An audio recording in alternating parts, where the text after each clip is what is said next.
What's wrong with us? You know, I'm actually so drained after that last episode. I don't even think I can. Hold on, I gotta step back. Energy I gotta Fire step back Force. real quick. Hold on, I gotta step back.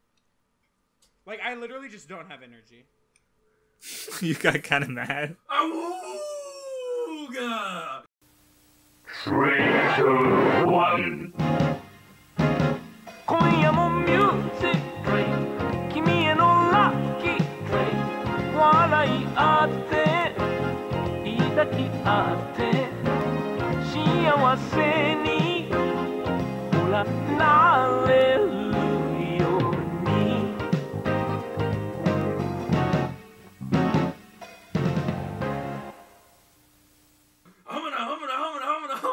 And now what? The wolf turned into a werewolf.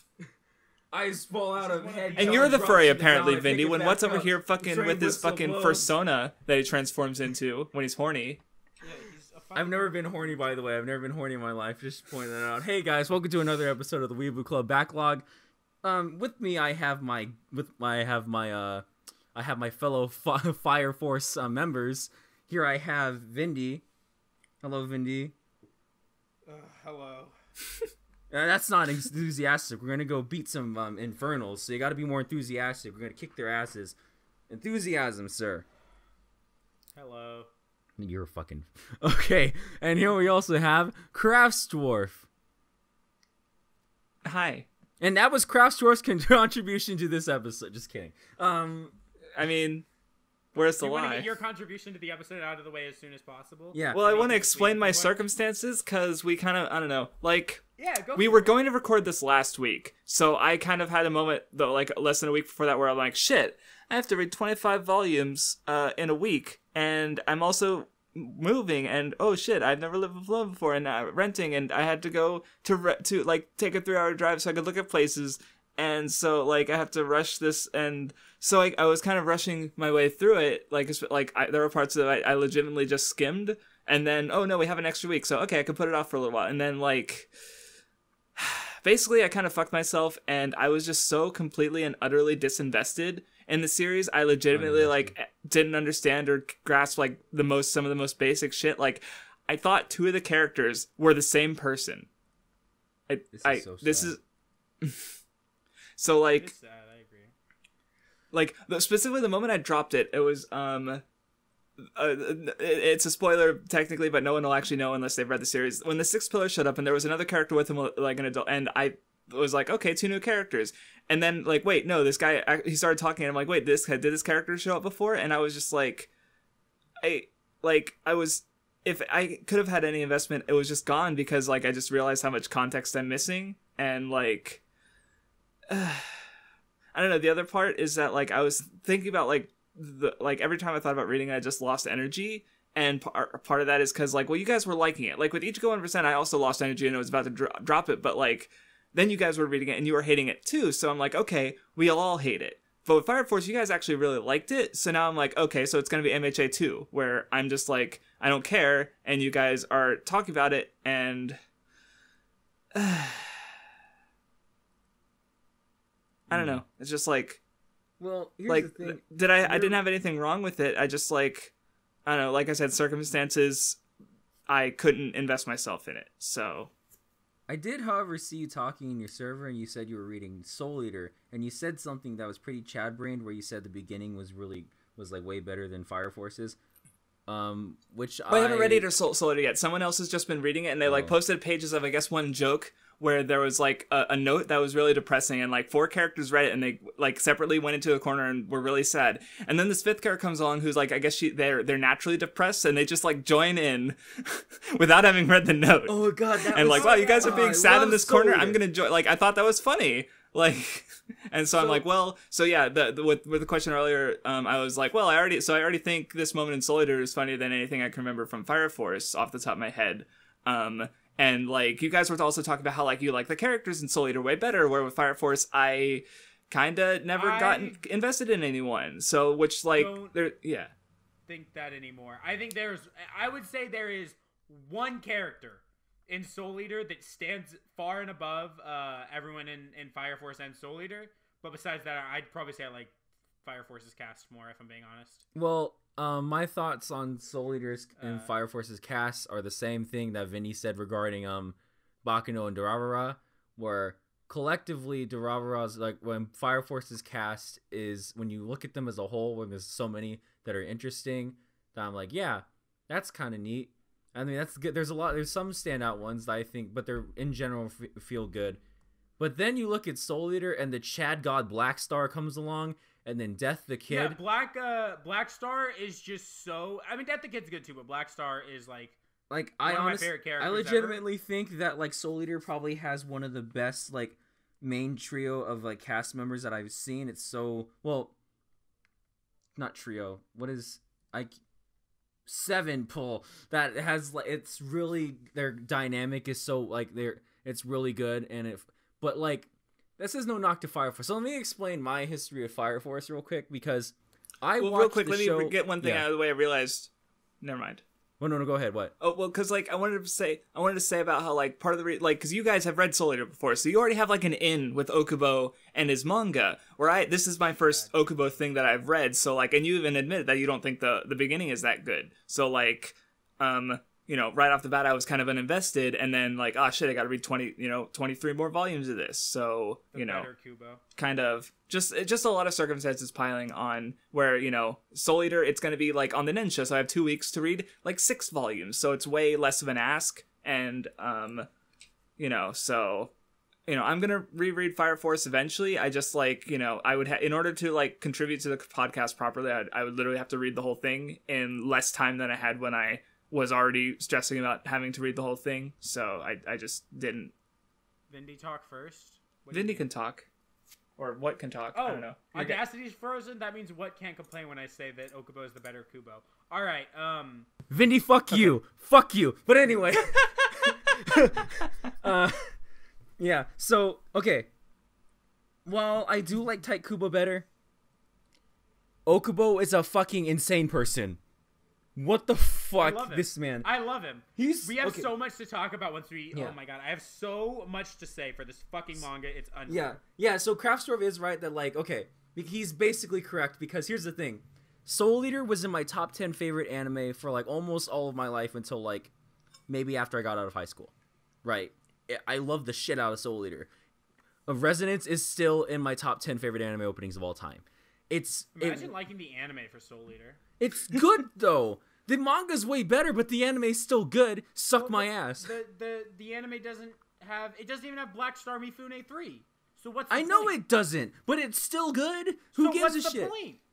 The point is, it's still good. It's pretty good. Wow, I thought you guys were going to be arguing with me, but instead you're on each other's fucking throats. Here's the thing. No. So anyway. What? So anyway, I'm going to ignore his monkey. So angry. So anyway, so basically, as someone who fucking stands Soul Eater real fucking hard, I am contractually obligated to like Fire Force because Fire Force, Okubo is a fucking god among men. Fire Force might be better. Depending on how it ends. Because Soul Eater's manga's ending for my memory, was kind of weird.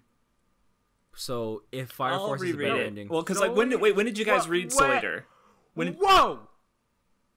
What the what? Can you repeat what you just fucking said to me? Its ending was kind of like the very last chapter ending was kind of weird.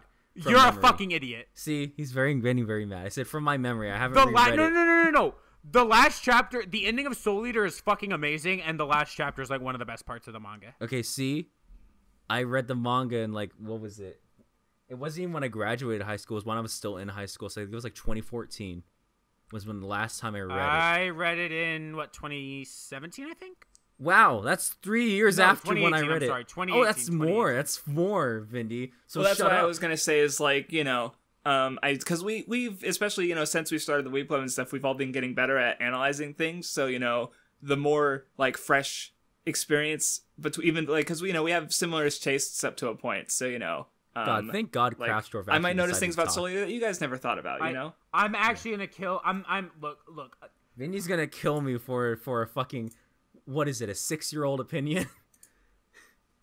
You're still giving me that 6-year-old opinion that I know is probably not right. I'm gonna kill you for a 6-year-old opinion, and you're gonna kill Craftsdwarf for a 6-year-old that he's fucking. I can't believe Vinny got to the joke before I did. So anyway, here's the thing. Basically, I learned about Fire Force because from after Anime Expo when they were like, it was like plastered up everywhere. The first episode was premiering, and I found out that's when you learned about it. Because I don't pay attention to some shit. I'd heard about it, because I heard about it when, actually maybe one thing that also kind of shot my enjoyment of it at first, because, I found about it through Digi, because he did his series, ages ago where he talked about, manga he read. Mondays. Yes, and... his, second Manga Mondays was on Fire Force, when it had, 3 volumes out. Yes, and, my thing is, because he talks about how, cool and, because he uses really original things, and because all the characters have fire powers, quote unquote, because there's there's some shit where it's I don't remember, I didn't get to them explaining the guy who can change, or that's a spoiler I guess, but there's some powers where he takes it as far as he can, so I didn't really start thinking the powers were actually cool until literally 80 chapters of the manga, because I kind of already knew,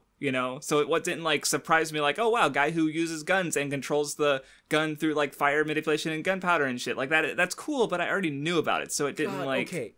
I can't believe you didn't know about Fire Force literally until AX. That's Vindy, so crazy to me. Vindy, I've known it. Again, look, I know that you don't read boy. manga. I get you don't read manga, what, but it's Okubo. See, here's the funny thing. You were so afraid that this episode was going to turn to WattheWut 2 because of Craftsdwarf. No. It's because of you. I'm so mad. Well, I think I've explained my circumstances enough, you know. Second, I already promised Craftsdwarf I wasn't gonna be mean to him. Well, anyway, look, I've said before, especially in chat, I was bringing up, doing what was doing, we're bringing in my old Fullmetal Alchemist opinions, which are really bad, and but they piss you guys off, and it's funny. I don't. You're so mad. I don't understand. You're so mad. But anyway. Or you can look me in the eyes over Discord and say to my face that Soul Eater's ending is weird. Vindy, 2014 was 6 years ago. At the same time, I also thought that Bleach's ending was bad.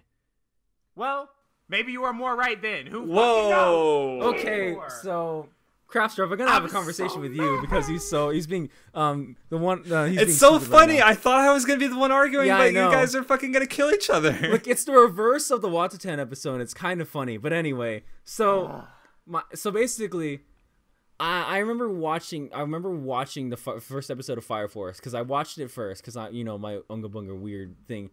Fire Force. Because you're an anime guy, yeah.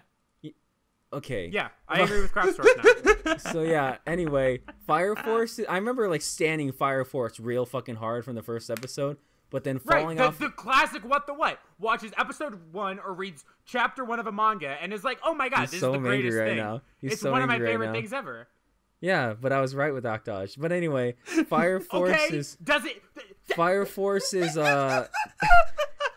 Here's the thing about Fire Force's anime. On everything. Sometimes I'm right, so it's the best way to take a fucking test. That's not how it works. It is how it works. But anyway, Fire Force's anime. You played with Fire Force and got burned. That's the title of this episode now. But Fire Force's first episode is the best part of the anime as far as I'm aware, because then I go and watch because then I was watching it as it was airing. And I just fell off because something about it was weird. People had been pointing out weird editing issues from the beginning, and that the animation wasn't consistent, and it wasn't. There would be literally just entire 5-minute scenes of just characters talking from the same shot angle, and it was weird. It was gross. Especially because when you read the manga, Okubo is a goddamn insane person and does some of the craziest shit you would never see anywhere else. Because he is maybe one of my favorite manga What artists. kind of insane person? What insane person thinks I'm going to make a sword slash, but the sword slash is going to be made up of panels? Who? Oh, that was the point in the manga where I was like, wow, I think I'm beginning to care about the series, and it didn't last, but it's oh my god, it was so on point during that fight. Oh my god. Oh no, when he does it again later, it's so. Oh, wait, are you talking about the dragon fight? I was talking about the. Okay. No, Crass. We're saying there's a moment he does it later on. I don't think I have the spread. No, yeah. I know you saw that point, and it was really. It was I do. Okay, I'm gonna post it. Don't post it on screen. What obviously? Because it's spoiler. Yeah. Are you talking about this? Yeah, we'll talk about it later because it fucking Craftsdwarf. That's the sword swing and the part where you use. Oh wait, no, this isn't the sword. This is a. That doesn't look like it. Yeah. Yeah, we'll talk about it later. Retarded. But it's one of the. Okubo's a madman, basically. Okubo's probably, along with Morikawa and Kubo, are like building up to be, because like, oh my god, they're insane people. Well, here's the thing I'll give Okubo that I can't give to a lot of my other favorite mangaka, like Oda or Morikawa, is Okubo's done it now with 2 manga. 2 different stories. Right? Like, yeah. I love Oda. He's only done One Piece. So, I love Morikawa. He's only done But Morikawa's insane for a different reason. He's a crazy person for a different reason, yeah. I would trust Morikawa would be able to write another manga. But I've only seen him do Ippo. The only mangaka like this for me, where I've seen him do multiple things and everything continues to impress me and be amazing, is fucking Fukumoto, my hero. Kubo, who's literally my favorite manga. Kubo, I'm begging you, please make Burn the Witch into a new series. No, yeah, I think I've said the same thing before. Like, I need to reread more Urasawa manga, but I've considered him and Fukumoto as like artists who've done, or manga authors who've done multiple series that I like. And you know, Vindy really likes Kishimoto and Samurai 8. No one likes Samurai 8. What? If you want to hear more of me love Samurai 8, check my chapter. You know what we should have said? You know what we actually should have started this with? What? This episode was paid for by our Patreons, Patreons over at they voted for it. /the Weeb Club. Kind we all of voted for this one. Yeah. We didn't pick it. Technically, it tied between Fire Force and Cross On, so we did pick it. Yeah, but because either way, that's how this episode was picked. Thank God we read the manga instead of the do us over on anime. Patreon. It's my pick next, and we're including a new rule where every new cycle of members, one of us can pick a long form series. So I'm picking Gurren Lagann next. Oh yeah, we didn't talk about we're so off track. Yeah, I know. It's because we started and people were being fucking idiots and saying Soul Leaders. Yeah, like Vindy. Anyway, so yeah. But, so those are 2 things. Support us on Patreon. At some point soon, there will be a poll up for what we watch next. I will say there is vote. Vindy, you have a vote rigging going on in the Patreon. I know 3 people who are banding together to try to vote for some things. So if you don't want to see 3 men control our fates, go to the Patreon and make your voice heard. Find friends and get more patrons so that you can also vote rig. And basically, we're getting a fucking election going on here. Yeah, there should be. I want political parties. We have the Hidamari sketch and cute girls party. So we need counter for it. We need a counter. Let's try to get them to vote for us to watch fucking. What's something really bad? What's something awful? Well, I don't know. I'm kind of interested in Cross On. Mahoka. But Cross Ange is bad. Mahoka's fucking. Okay, you know what? I've come around to Mahoka. Mahoka's kind of ironically Kino. It's almost on the level, like you know how people say SAO is ironically Kino, but SAO is actually Kino? Mahoka is ironically Kino, and it's. I love Gun Jesus. Okay, so we're getting off track here. Is that what you thought about the last Seraphic Blue episode? I was so drugged out, I don't remember. You don't remember the gun Jesus and church guy? I saw the priest with the gun. That's the last thing I remember. Okay, that's what I was referring to. I know. You could tell me he turned into Jesus, and I would believe you. Anyway, yeah, what is going on? So let's talk about Fire Force. So I haven't even given mine yet, because y'all took 20 years to give your bullshit. You didn't even let me finish because you keep interrupting me. Okay, then fucking finish. Because you keep interrupting me, whore. You're telling a story longer than fucking the Odin flashback. So Odin flashback. Rushed, so finish your fucking story. So anyway, like I was saying. So I got into the Fire Force. Fire Force's anime is poopy garbage. It has a really fucking Kino first opening, and then it just decides to shit the fucking bed and make I don't know what the fuck opening 2 was. It's bad. It's terrible. It made me not want to watch the show. And then I read Fire Force, and I'm like, oh shit, I'm gonna piss shit and come. It's so good. Oh my god. And then that's how we arrived here. That was it. You didn't let me say. I hate you. Okay. I hate you. I love that you piss shit and come. Do it more. Wow, that's weird. You're a scat fetishes? Well, look. Here's the thing. We are officially. I have been recording for 20 minutes, and we have barely talked about the manga. So, with how much at least I know I have to say, I'd like to kind of move things along. Then talk, whore. Yeah, okay. So I read the manga up through when they were originally in Asakusa, and then something came up and I started reading another manga. I liked Fire Force, always planned to get back to it, but my only friend I'd seen read it said that it got bad around 130s. I've since told him he's an idiot. Yeah. Did you really think it gets bad later on? He didn't like Juggernaut Boy in the arc where they go to... Why does he not like him? He's cool. He was also reading it as it was coming out, and according to him at the time, the way scans were coming out, is it would be nothing for like 2 months, and then like 2 volumes would come out at a time. And he said that he wants to get back to it once it's done, because he thinks that like reading it with that terrible scan like release schedule made him like, because he would like forget things and stop caring about things in between. So I think that's probably what happened more than anything. So sad. Yeah. But I've read it now. It's very good. Very good. Very good. So let's talk about it. Yeah, so Fire Force, I think, and Craftsdwarf talked about the powers, right? The powers being interesting.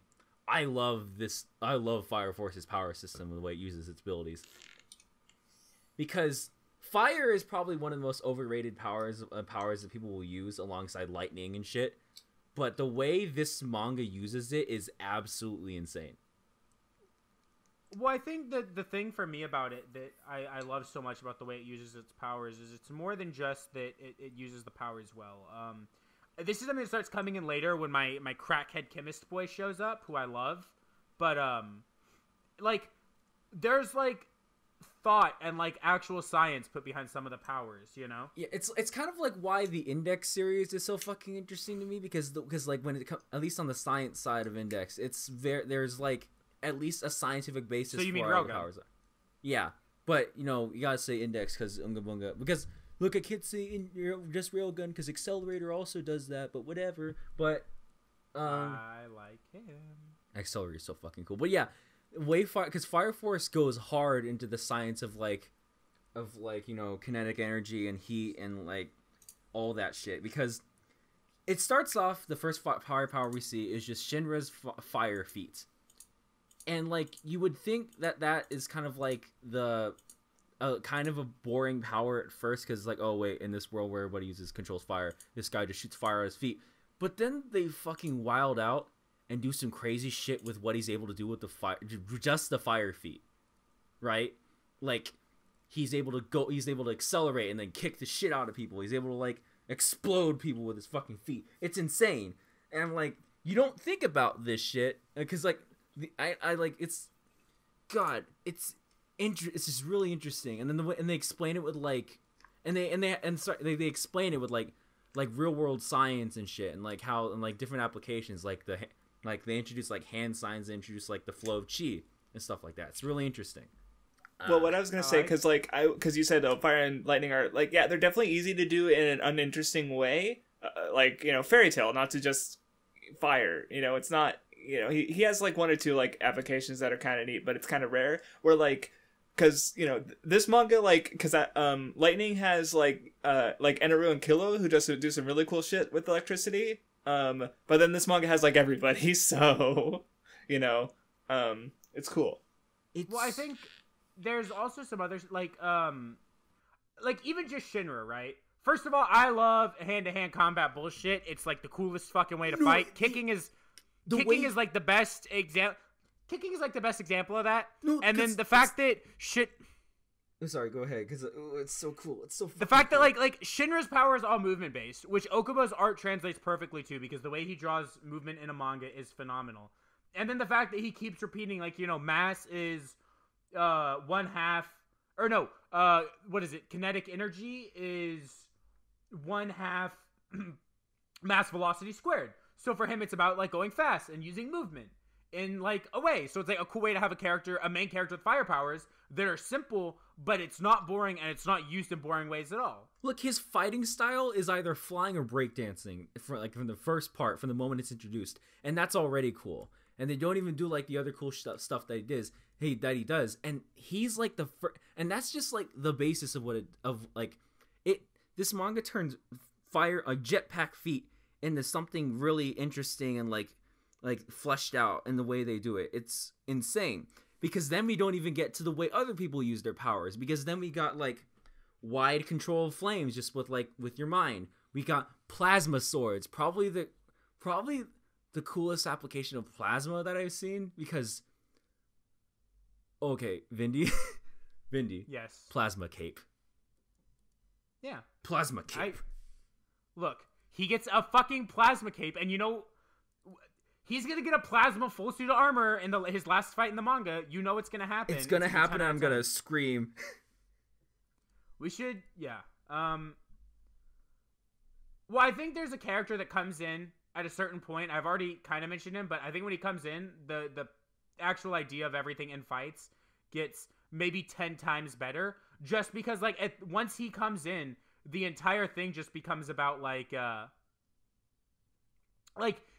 entire idea is he's using his brain to have them use their powers in cool, interesting ways, you know? The fights in this manga have so much thought put into it. It's because it's the way they accomplish tasks is the most creative way they could come out with it, and it's insane, and I love it. Yeah, it's more than just I fight, I win. Which, not that that's bad, but I really appreciate the way that a lot of their fights are won in this game. And there's you can see, and they're building the strategy. It's actual mind games instead of dumbass liar game mind games. Yeah, I like it a lot, actually. It's so good. Ooh. Real quick. Who has the coolest power in Fire Force? Vindy Vondo on Twitter.com. Obi? Okay, that doesn't count. You know that doesn't count. He's the coolest character. Flexing, I don't know what you want from me. I said coolest powers, not coolest character. His coolest power is his big muscles and the fact that he doesn't have a power. Flex. He does a flex. I know, but I'm talking about fire powers, Vindy. Fine. Give me a second to think then. Thank you. Thank you, Vindy Vondo, for being so supportive. Why can't I make it Obi? Because he's so cool. It's a spoiler, Vindy. It's a spoiler, Vindy. No, I'm not even talking about that moment. I'm just talking about the fact, even from the beginning, the fact that he, literally just doesn't have powers, but fights anyways. Beats the shit out of people. Yeah. Yeah, it's fucking great. You know what? No, that one's kind of boring. So I don't know if you call this a power. The way Joker makes shit out of his smoke flames is fucking great. Like his cigarette smoke, shit. You know what I'm talking about? You know what I'm talking about. Yeah. You're picking up what I'm throwing down. Yeah. You know what I think? Oh, okay. Who? Tell me who. Fire brooms and hand blades. See, I almost said Benimaru, but I was like, Benimaru's so broken that I don't want to say Benimaru Shinmon is. Oh my god. I was like, he's such a Chad that I don't want to say Benimaru. I feel like that's too obvious, you know? How are they gonna? Because okay, so there's this character named Benimaru Shinmon, and they literally call him the strongest fire brigade captain. He's super OP. So then every scene that he's in, there's literally a scene later on where you see him against a bunch of people that we've already known to be super powerful, and they all use their attacks that we just saw shred most of the main cast, and he just stands there and is like, huh, this is interesting, as he's fighting all of them. I'm like, Shinra might have my favorite power. Benimaru Shinmon is so fucking cool. I like Shin because I just I love movement based bullshit. That is my favorite. I love movement based shit, and I love kicking. And I love kicking because it's movement based, right? If you're gonna punch a guy in the face, that's I know there's movement that goes into it, but it's your fist goes to his face. If you're gonna kick a guy in the head, you have to bring your entire leg up to his face. So kicking is just inherently cool because there's so much movement in it, and the way Shinra uses movement with his powers is so fucking great. I love it. God. So it might be Shinra.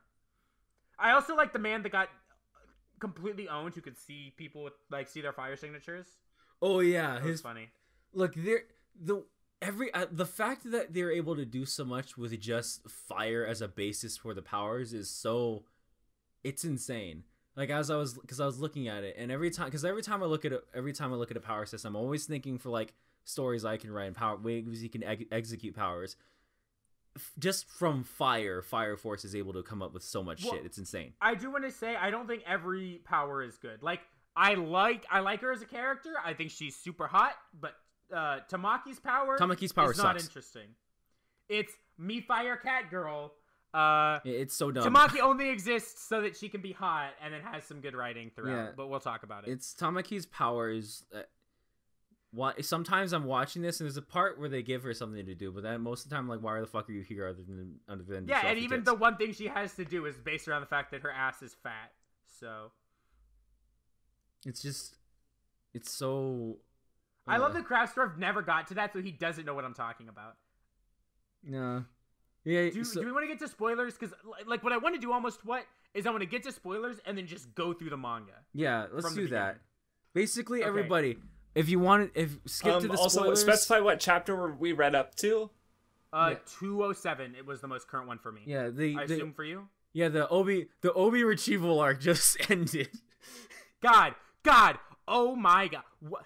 Oh, it's so fucking good. WattheWut. Oh, it's very God. good. I can't wait. Okay, again, so it all depends on how it ends, if it'll be better than Soul Eater or not, which is already a high fucking bar. But woo, yeah. So anyway, spoilers.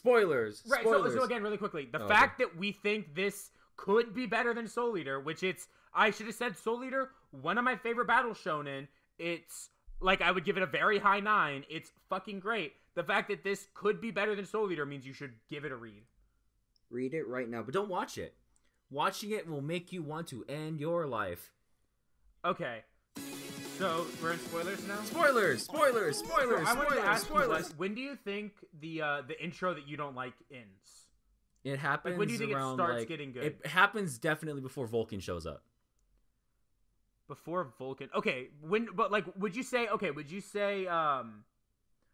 the arc where he goes and fucks up the tan lady was good?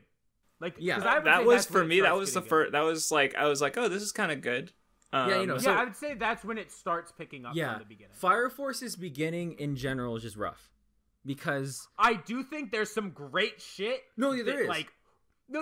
There's some stuff that's set up for way later, and when you realize that, I think it makes some of the beginning shit way better. Yeah, just to get Joker, what happens with him makes the beginning better. Okay, so Craftsdwarf, I don't know how far you got, but you know the guy with the eye patch and Joker? I got to, well, I didn't get to the point that I teamed up with them. I saw you guys posting pages, but I did get to his stuff in the fighting people, like it focused on him basically.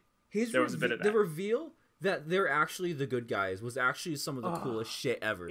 Look, I'm gonna post some of these. If we're gonna get to it, I'm gonna post some of these pages. You don't have to. Well, I could, whatever. Just this page.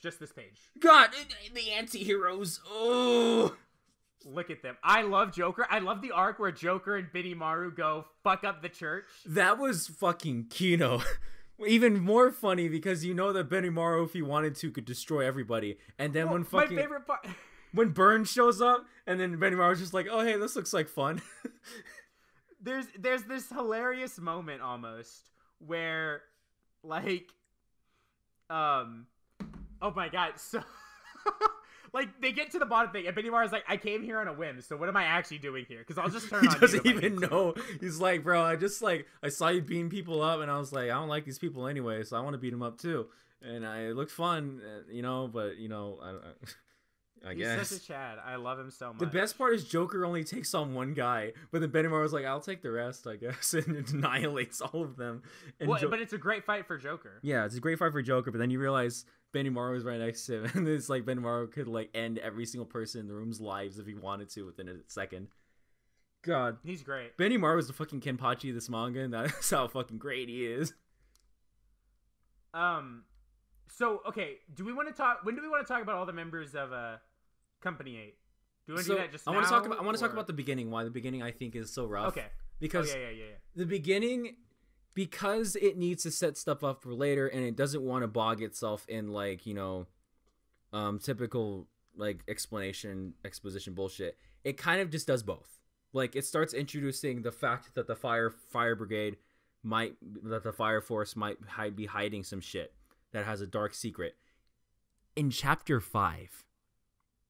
It's weird because it sets itself up for like a weird new newbie tournament, but it only spends like maybe 2 chapters on that, and then says there's a conspiracy going on, and it just kind of does that for a little bit. Like it'll do a thing that usually a manga would do, and then just abandon it for the sake of like setting up shit for later, which of course it needs to do, but it just kind of makes for a rough start.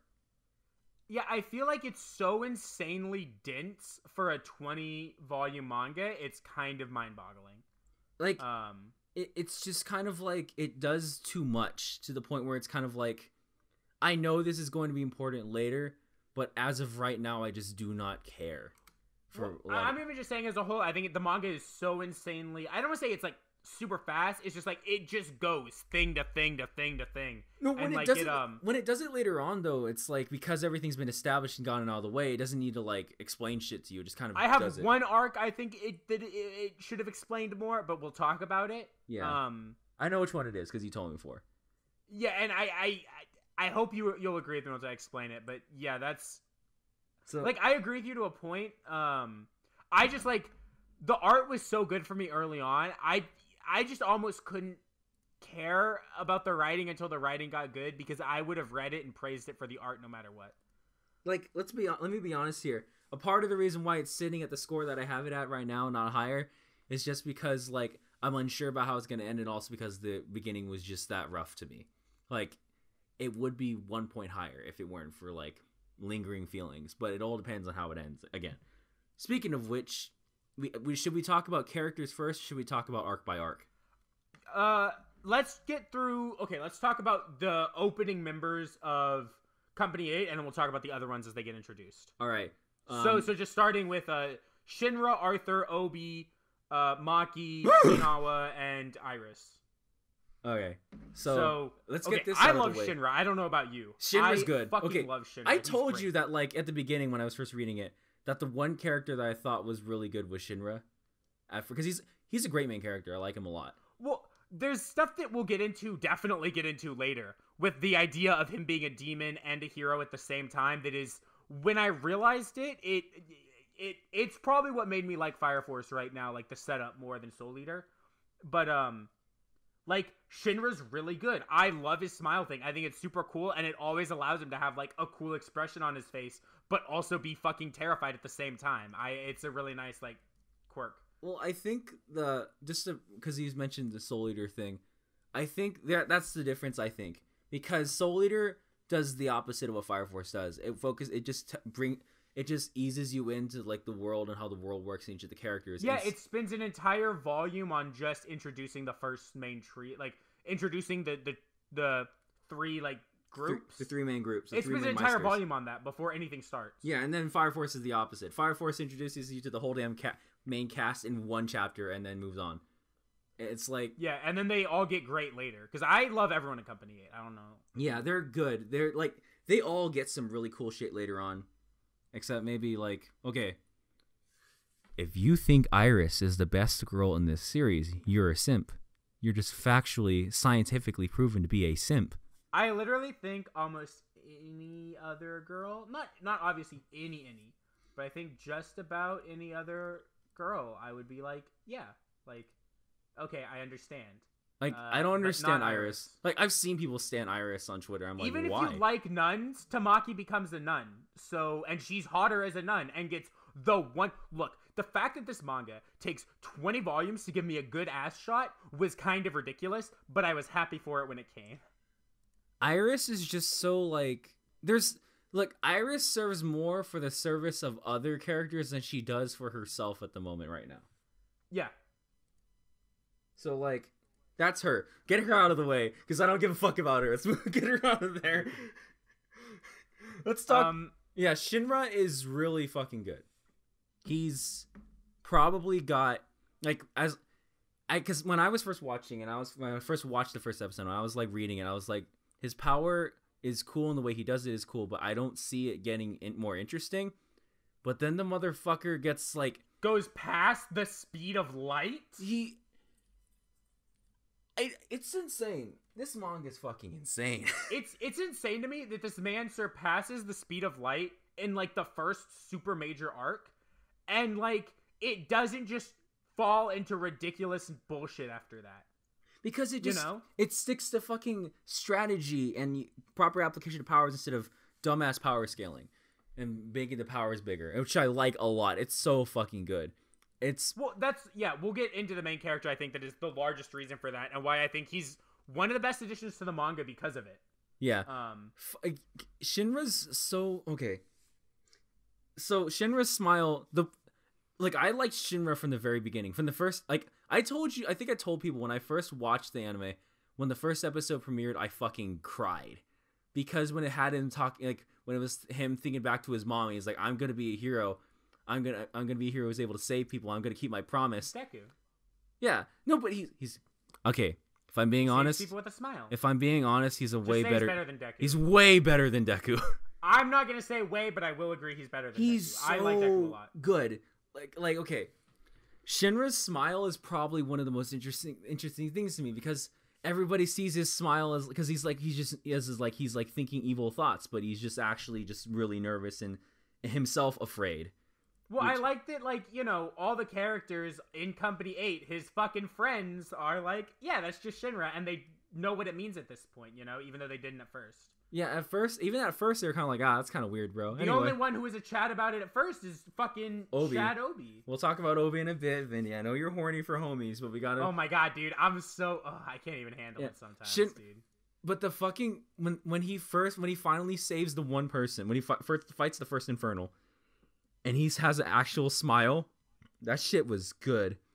And they were all happy for him that he was smiling, for real though. It was so... Oh my god, yeah. That was so good. When they're like, oh, that's a real smile. It's like, God. Oh, God.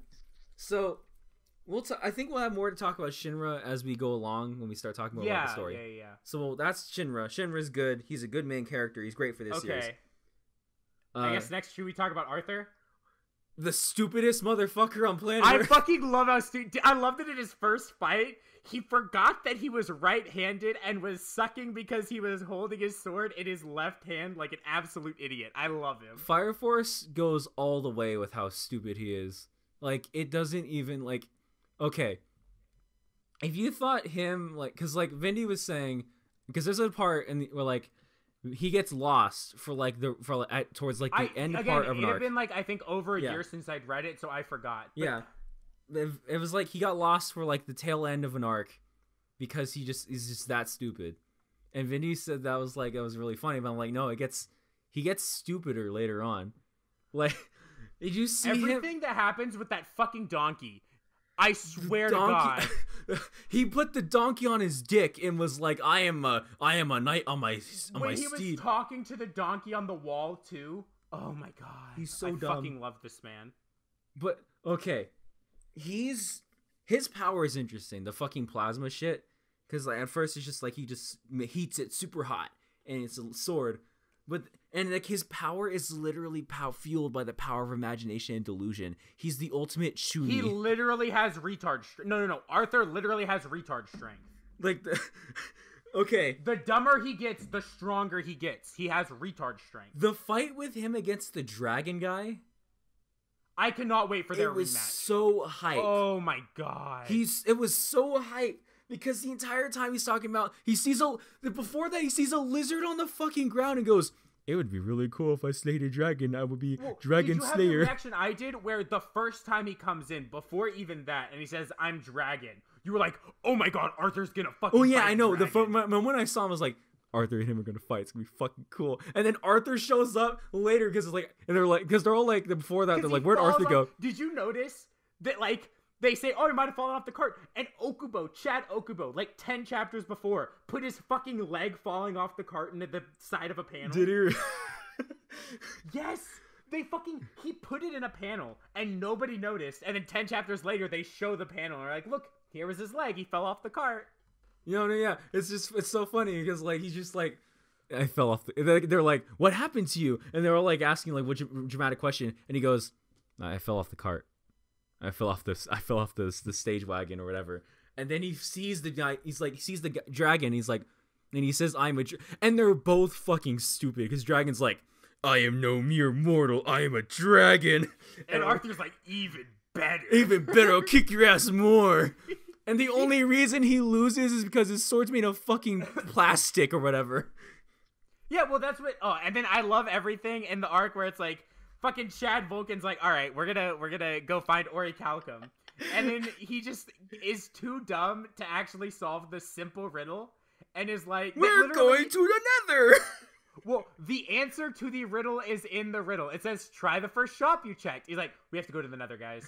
And then it works out for him. His parents are in the fucking Nether, and they had a spaceship tip for him to use. His sword's made of a fucking spaceship. And then, so cool. And then Vulcan's like, yeah, this is way better than the fake shit I was gonna give you. And then like, and then like his assistant's like, no, don't tell him that. He's gonna get a solution. And Arthur's like, I agree. And like the entire time his assistant's like losing his mind. He's like, what the fuck is happening? Oh yeah, I love that shit. He's so mad. I'm like, oh my god. Oh, and then oh my god, Arthur's so stupid. He's so stupid, he's funny. I love him. There's another character that's really dumb that I don't like anywhere near as much. But Arthur is the good kind of stupid. Yeah. It's cool. It's epic. It is epic. All right, do you want to go over Maki, or should we talk about Hinawa and then leave? Let's talk about Hinawa. Hinawa. Okay. And his stupid clothes. When they dress him up as a bunny slut, it's so funny. And they're like, and then like he likes it though. He's like, yeah, this is cool. And then Obi's I love that. Yeah, Obi gets mad. He's so at him mad because he thinks they're fucking with him, but they're not. They're like, we thought he liked this. There's also, look, he has like this opposite version of Shinra's smile, where he just like, he has the male version of resting bitch face. Just all the time. Oh he's my always God. glaring, but then his power is so cool. He's the gun. He's just ultimate gun powers. He like, the man, okay, so Hinawa controls the sparks of bullets and shit, because he's a Generation 2 fire user. He's and basically Sex Pistols, but cooler but not and better. not as sexy as Mista. How dare you? He's cooler. I like him better. No, Mista's a sex god. But anyway, Hinawa, when they fucking, like, he's like, I have 5 shotguns. And they're like, what are you, stupid? Why would you need that many? And he destroys them with only 1 shot each. He's a living... yeah, when he blows up the guns, it's so cool. Like, there's the joke in the Obi retrieval arc, where they're like, how are they, they can't break through the wall, and he just shoots a fucking massive hole in the wall. They say they're not going to, because they're like, oh yeah, they're like, no one would be crazy enough to come through the front door, would they? And they just shoots through the front door. He's like, yeah, they noticed us. Such a Chad. He also has good stuff with Obi and Maki specifically. Oh, but I like him a lot. Yeah, the stuff he has is okay. Is it time? Well, no, 1 second. I want to say this manga does something really good with authority figures, where I think like it handles its authority figures really, really well. I think like the fact that there are, because it's like a firefighter thing, and so first of all, like any time it talks about what being a firefighter is fucking 10 out of 10. But it does this thing where like anytime there's this person is above this person in rank, I think it handles the authority figure parts really well. Yeah, because it's funny because like they're all given these positions that usually in a bigger brigade would be like really big shit, but they're like, we don't have platoons. Like when Maki gets upgraded to a brigade or platoon commander, and they're like, we don't have platoons, so nothing changed. But like even then, like the way that everyone respects Hinawa because he's their leader, and then everyone respects Obi because he's above them. And they all respect Maki. Right. There's this like really good. There's even stuff like the Maki and Hinawa arc is really good because there's a whole lot of it of Hinawa's being Maki's superior, Yeah, it's really cool. It is really cool. Okay. It's time to AWOOOOOOGA, boys! AWOOOOOOOGA! Maki is so fucking hot. Holy shit, she's so fucking hot. I'm not horny, though. You gotta specify that. I've never been horny in my life. She just has muscles and abs, and you yeah, I'm gonna handle it. Yeah, I can't. It's so good. My favorite part about Maki is her big witch hat. I love it. My favorite part about Maki is her everything. Okay, well, you're fucking stupid. Why am I stupid? Explain to me. She wears a big witch hat. I know, but it's her everything. No, I also love the joke about her being a gorilla cyclops, where every time she mistakes him, they're like, I didn't say that. What do you... There was a really good time it happened where, because normally she like beats the shit out of the boys. I think she thinks Tamaki called her one. And she like turns to her crying and is like, but why did you call me a gorilla cyclops? And her expression was super cute. Oh, I loved it. Okay. Tell me if you agree with this. The fucking iron owls are so fucking cool. Oh, they're so cool, and the way she uses them is cool. God, look at her witch hat. I love her witch hat. If she just wore it like this instead of wearing her coat, like her jacket all the time, that'd be way better. I love how big their jackets are, though. It makes me laugh. They're wearing these big puffy jackets fighting. I love it. When she uses the fucking iron owls and drills through one of the puppets, it was cool as fuck. Oh yeah. God, the iron owls are so cool, and the way and the fact that Maki's whole arc where the father wants her in the army again because she'd be safer there because she's a girl, she's not that strong, and they're literally like, the only person who's good enough to help us out here is Maki. Get her down here right now. She shows up because Vulcan is the biggest Chad of all time. Well, no. There's the next man we're gonna talk about is the biggest Chad of all time. And then Hina was like, it was like a test for it. It was like Hina was testing her. He's like, if you have the spirits, the will of a firefighter, and she does, and it's really good. She's really good. She has a lot of good shit. And oh my god, her family. It was so funny, her family, because like they're all like her and her brothers are the same. Where they're all like, dude, her mom was so fucking good. Did you see when she yelled? Oh my! Yeah, and they're all like, the progression of that scene was great because they're like, Maki's a pretty princess. Oh, she'll, they're all great. And then she's like, and the mom's like, can we eat dinner now? Don't talk during dinner. And she just fucking stands up, stomps on the ground, like, you motherfuckers better start eating right now. I even love this line between the two of them where. Like between Maki's dad and her mom, where like Maki's mom says to her dad, like, yeah, but she got her strength from you. That line was like really fucking good. I like it a lot. God, she's really good. The scene with the scene with her, she's eating dinner with her family is great. There's also the panel before where she's like looking at her arms. They're like saying her arms got fed or whatever. She's like looking at herself. She's in the shower. Oh yeah. Once again, I must preface that I'm not horny. I've never been horny in my life. Yeah. Are we gonna talk about Obi now? Wait, isn't there there's one more person we forgot? I think. Oh wait, no, they don't get introduced till later. No, everyone else comes. Like, we could talk about Tamaki, but I feel like we should save for when she actually joins the 8th. Because we could talk about her when she like only does something useful like later, like in the. Yeah. When she actually becomes really cool. Okay, now you can woog over Obi. Look, this man is the. Can we talk about how he like the bugs that like have been killing people entire? No. Okay. I don't want to talk about the bugs yet. We got to work up to it. So first of all, this man has no fire powers, and yet he fights the fire. No, he doesn't have fire powers. Well, they do reveal. No, the brain thing isn't a fire power. That's just it's him. still kind of a power because they revealed because like Benimaru's like, motherfucker, there's no way that man is fighting us. No, but that's not a power. That's just him being strong. He's because he's doing it's a skill. It's a skill that he has. Yeah, it's a skill. That's what I'm saying. Yeah, he that's what I'm have, saying. Like, So technically, he's like. Yeah, but I don't want to call that a power, right? Benimaru. Because the fact that Benimaru, was it Benimaru? Was it his superior or his like predecessor who was like, yeah, he said Obi's the best. No, Benimaru said Obi is the best at it. Yeah, but that's not Ippo using the Dempsey roll isn't a power. I mean, it's pretty good power, man. It's a pretty good power. No, it's not a. Ippo slaps Deku in base with the Dempsey roll. So this man has no powers. It's so cool because and he fights the fine people. And, like, he has this line early on where he starts and he's like, yeah, of course I'm scared. I'm fucking terrified, but I have to do this. It's so... He's literally there because he thinks everyone else is an idiot and he just wants to do what's right. Look, the fact that he uses wrestling moves... Like, do you remember when he fucking slams train tracks into the ground and uses it as a ladder to elbow drop the plague doctor? Oh, yeah. That was fucking funny. And then, later on... He sumo tackles a demon infernal. Hello? Look, every time he does a thing. To fight one of these men, you literally would have to create a massive crater in the earth. And this Chad man sumo tackles him. Listen, Benimaru Shinmon, the fucking Kenpachi of Fire Force, sees Obi and is like, wow, this guy is strong. I respect this man. Look, okay, now can we talk? Are we gonna talk about the bug now? Oh, no, hold on, real quick. Okay. Because there was I forgot what it was. There was something that he did where like he was fighting Benimaru, wasn't he? It was him fighting Benimaru, right? because like, Benimaru got mad. He was like beating Benimaru's ass. He's fighting him. And Benimaru was like, "What the fuck is happening?"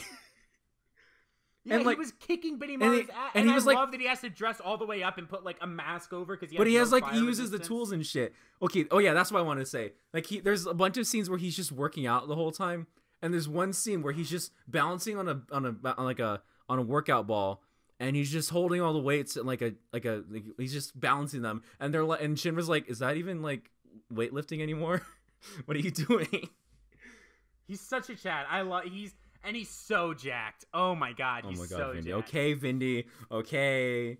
Speaking of jacked, can we talk about how the bugs that have been murdering people, turning them into infernals the entire time, get thwarted because he does fucking onagai muscle? He's so cut. He is so fucking cut, this man. He's like, Sairo. Multiple bugs cannot bite him because he is flexing and they cannot pierce his Did you muscles. see Burns? Shit. No, I'm gonna post some pictures for you, Craftsdwarf, so you can understand. It's insane because it happens, and everyone in the manga and that's in the scene stops and looks and is like, "What the fuck?" Okay, I've seen that page. I just didn't. 1 second, I have more. Everyone just starts cheering him on. They're like, literally everybody. They're like, because they're like, he's like, if he stops, he will turn into an infernal. Keep cheering him on. He has to keep doing different bodybuilder poses. It's my favorite fight in all of manga. He has to do different bodybuilder poses so that he can keep his muscles flexed so the bug can't bite him. Dude, Burns' face scene. There's one panel where Shinra's fighting Burns, and Burns is just standing right next to Obi. It doesn't even bother him because he's still fucking flexing, and Burns just keeps fighting. It's so good. I love it so much.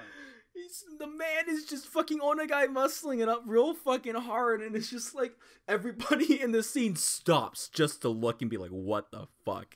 And it's like it's so good. Even like the fucking white knights or whatever, the fucking pillars were just looking like, "What the fuck?" Didn't even Dragon look at one point? He's like, "What the fuck?" Yeah, they all literally just decided to look at this man. I can't believe it. It's so Kino. And he's still like for his because so the context for this is the man gets captured. He has his arms above his head in chains, and he flexes out of his shirt and out of the chains, and then just starts posing on top of a building while everyone else is fighting around him. Everyone else up to this point has been bitten by those fucking bugs, and they've been dead. They put 5 on him, and he wasn't even bothered by it.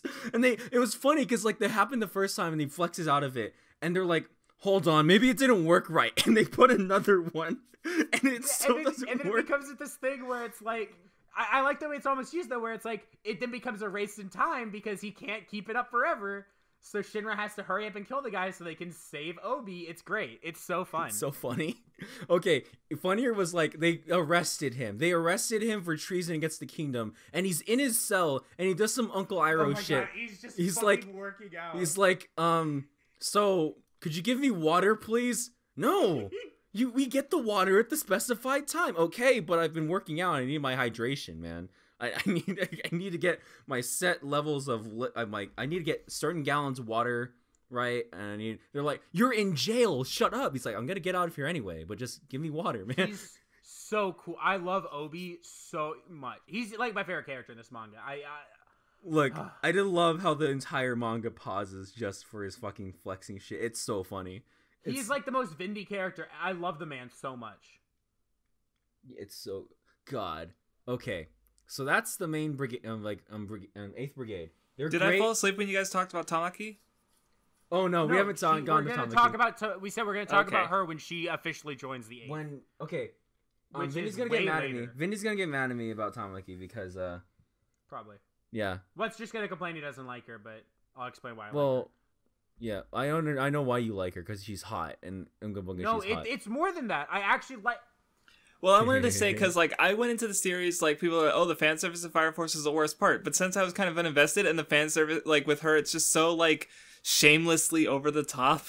Like, there's a moment where she literally trips and just, like, falls out of her clothes. It's like 3 panels, and, like, upper part of her fire jacket, lower part, and then her just underwear is just gone, and she's, like, completely naked. And it's like, can we talk? Did this man really just draw this? There was one time where she was just doing desk work, and then like Shinra, she was eating at the cafeteria, and she's like, "Stay away from me. It might happen again." Shinra's like, which was a Kino moment because then Shinra went and sat next to her, was like, "You're a part of the 8th." And then like somehow he slips inside of her shirt, and she's upside down from her neck hole, and it's just so funny. I'm like, what the fuck? It's so ridiculous. Well, and the thing is, that I like about it is, look, there are definitely times where, it does this super zoom in on her tits or her ass, but like the one you're talking about, Craftsdwarf, like, it's maybe like an 1/8 of the page is her naked. Like, it's not even trying to be this like super sexual fan service bullshit. It's just funny that her clothes fell off. Okay. Wow, but she trips, and before she hits the ground, she's completely naked. Look, Vindy, it peaks. Look, Tamaki. Okay, I don't think Tamaki's that funny. Like, I don't think she's funny at all. Like, but, like, because when I saw it, it was like, there was one time when it was fucking hysterical. It was.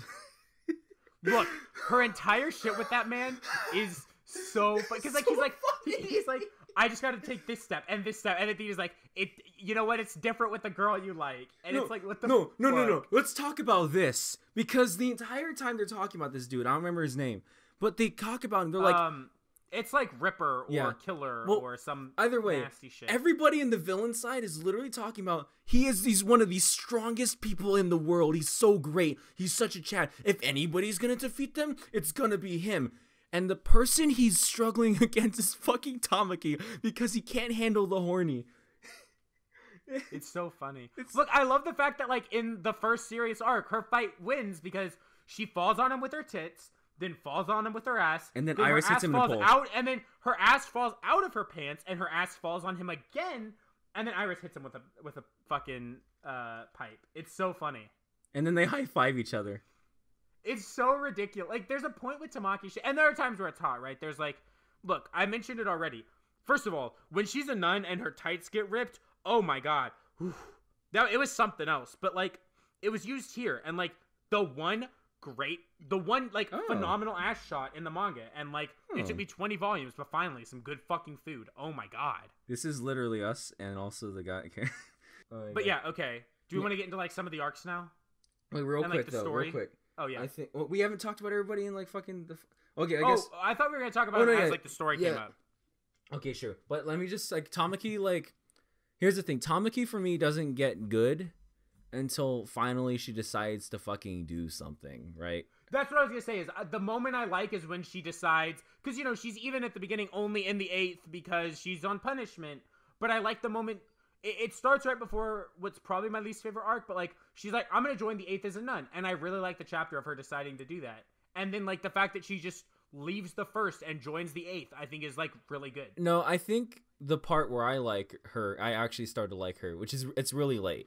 But the part, it's not even when she's a nun, because when I think she's a nun, she does even less because she doesn't like she just kind of I don't know. But when Arthur and Shinra go to the train with Benimaru, the entire time I was thinking like, why doesn't she just go with them? And then finally she does, and she gets more powerful. I'm like, thank God because it was like the moment where she's like, I'm gonna have like the resolution. I'm tired of being because at that point she had let them like Juggernaut fucking almost die, and it was like she was hit hard by that, and she's like, I'm not gonna let that happen ever again, and it was cool. Well, there's some other stuff I like though throughout. Like, it's not just that. Like, I like that there's a lot of times before she joins the 8th, and she's like talking about it, like she's wavering. Well, no. They're like, like even the first time they go to the Nether, they're like, you're not a part of the 8th. You don't have to come with us. And she's like, no, I'm coming. Well, there was a part that was funny about that too, because there was I think there's one part where they were all cheering like, yeah, let's do it, and she's like, oh no, it was when they were gonna go like break Obi out of jail. Rebelled. Yeah, it was when they rebelled. And she's like, she was already part of it. And she's like, no, what's happening? But yeah, she's like, yeah, I guess, yeah, we're criminals now, I guess. Wait, what? It was funny. It was good. Yeah, and so there's a lot of moments to her character. Like, again, first of all, I think people who complain about fan service are fucking stupid. Especially when it's like literally everywhere. So it's like, don't you just get tired, or have you just not seen enough to get tired of it yet? Well, and I don't even think it's that ludicrous. And like, look, there is a lot of fan service in Fire Force that, you know, you could argue, especially early on, Tamaki's entire character, even though I do like her in the Rekka arc, you could say Tamaki's entire character is fan service. And it's like, okay, but, you know. There's more going on that's subtly being built up throughout the entire time until finally it coalesces into, like, a actual thing. So, like, I don't agree with the like, listen, when it comes to me with fan service, I don't care as long as it's done creatively. I like and it. Tamaki's I is like it. Tamaki's is done, like, intentionally, like, over the top on purpose. So I like that. Sora no Toshimono is another manga that does fan service really well because they just go fucking insane with it. I think that's the thing is, if you're just gonna be shameless about it and just be like, okay, I'm going all for it, like, fucking do it. If you're gonna be stupid and just say Unga Bunga titties, like, fucking like Ichigo 100% really, like, it had a lot of fan service, but it was just really boring. You know, it was like the same thing over and over again, and made me want to shoot myself. Well, the problem with Ichigo 100% was that only Satsuki's hot. Fuck off. I know. Look, the joke is done. It's not funny anymore. But then also the fact that this one girl was just the same pair of panties for 6 years. Also, I just realized we're reading Sora no Toshimono after Gurren Lagann, so I'm probably gonna all series with good fan service and hot fucking ladies. Gurren Lagann's fan service is actually pretty great. Well,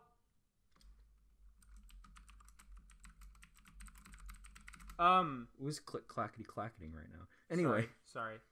Anyway, so yeah, I think we should go arc by arc now. I think I want more. Oh well, no, I was gonna say really quick about Gurren Lagann, and I'm gonna go on maybe the longest rant in the Weeb Club about this. Fan service in Gurren Lagann is good. It would be better if Yoko's tits didn't get disgusting post time skip. All right, so yeah, let's go arc by arc. Okay, that was weird. Anyway, so let's talk about the beginning. I guess should we talk about that? Because I think we talked about the beginning enough. Well, we could talk about the beginning because it introduces Joker and Licht. I think. Joker I want to save talking about until when did what we could talk about Hibana then. Hibana. Well, yeah, I thought we were gonna just go to that arc first. Yeah. Princess Hibana is super fucking hot. She's really good, and I really like her fight with Shinra. It's like Shinra's first moment, like really being like, "Yeah, I'm gonna be a hero," and he has this really good line where he's like, he says like, you know, if it's a hero you're looking for, there's one right here. Turn towards the sky and shout my name. I'll come to the rescue. And he looks super cool. And then Hibana wants to like jump his bones after that, and like. There's so many funny jokes with it. Like, there's the one where she just brings him a lunch. And they're like, why are you here? And she's like, not for him, obviously. Not for that. She's like, yeah, I just had an extra lunch and decided to come bring it to Shinra. Or there's, like, an arc where the entirety of the 8th is gone, and she rearranges everything to put all of Shinra's stuff in Obi's office. See, shit like that is, like, it's creative. I'm like, yeah, that's good. More of that, please. And it was really funny. Hibana's really cool. Okay. In the later chapters, Hibana gets some shit that's just, it's really good. It's super good. Yeah, it surprised me how good she is, considering, you know, she's not one of the main cast, but... Yeah, so this is what I mean. Like, Fire Force's cast, it's like, for me, what Durarara's cast is in comparison to Bakuno's, right? Durarara, like, Fire Force's cast has a lot of good. There's so much, there's, like, wide amount of good, more, like... overall is better than Soul Eaters, I would say, because they're all like getting stuff. Like her name's by the way, I forgot her name's fucking Princess Hibana. But yeah, it's good. So this is where like Iris actually like is in, where we mentioned that Iris is better because she's in service of other characters.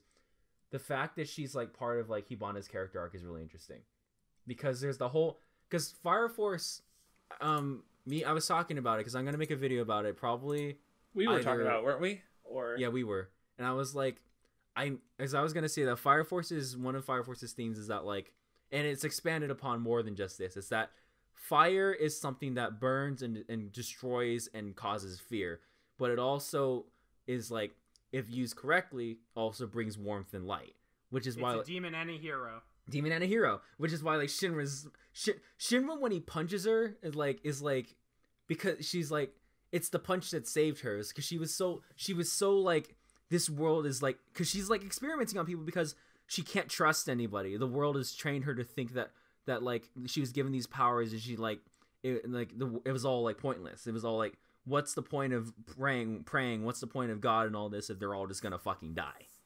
Yeah, that's right. where I was kind of noticing the sort of hope faith stuff too, because she lost her hope and faith, because of the fire. It destroyed everything, including her. Yeah, but it was the fire that saved her from Shinra. God. That arc in general was just so... That was the arc also, I think. Was that the arc where Arthur just... No, that's the arc where Arthur figures out that he's right-handed. It's both. He also gets lost at the end of that arc. Yeah. No, never mind. He gets lost looking for Rekka later on. Yeah, that's later on. But yeah, so that arc was interesting. Because, like, it was really cool. That's when I think Fire Force finally became, like, stopped building up shit and actually, like, was like started being a real manga. Started getting its shit together. That's when like all the setup was done. They finally just moved on. And then next was the Rekka arc, which I don't have too much to say about, but I like it.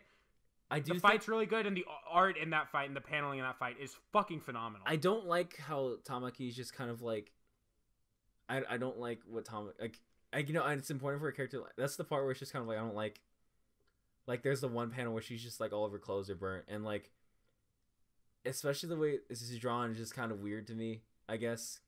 Kind of, like... I do really like the part where she asks Shinra to fight. Shinra to fight. That I like that moment a lot.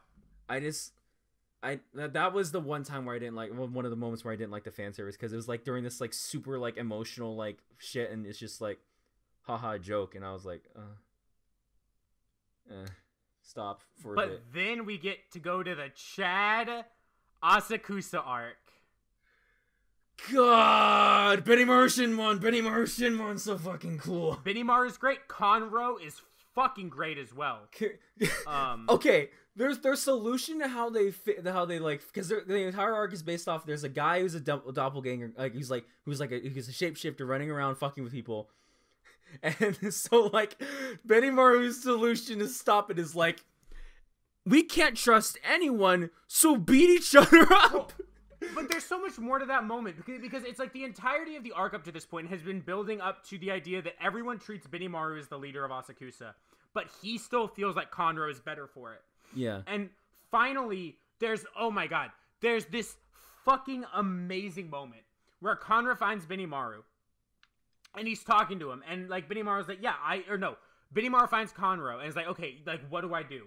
And Conroe's like, no, like, people want you. And there's a moment where this guy comes up, and he's like, Conroe, like, everyone's dying, we need help. And Benimaru's like, see, they're looking for you. And the guy's like, do you know where Benimaru is? We haven't seen him. God. And, it's like the moment where, like, Benimaru's like, all right, you know what? Fine, I'll be a Chad, I'll be a cool man.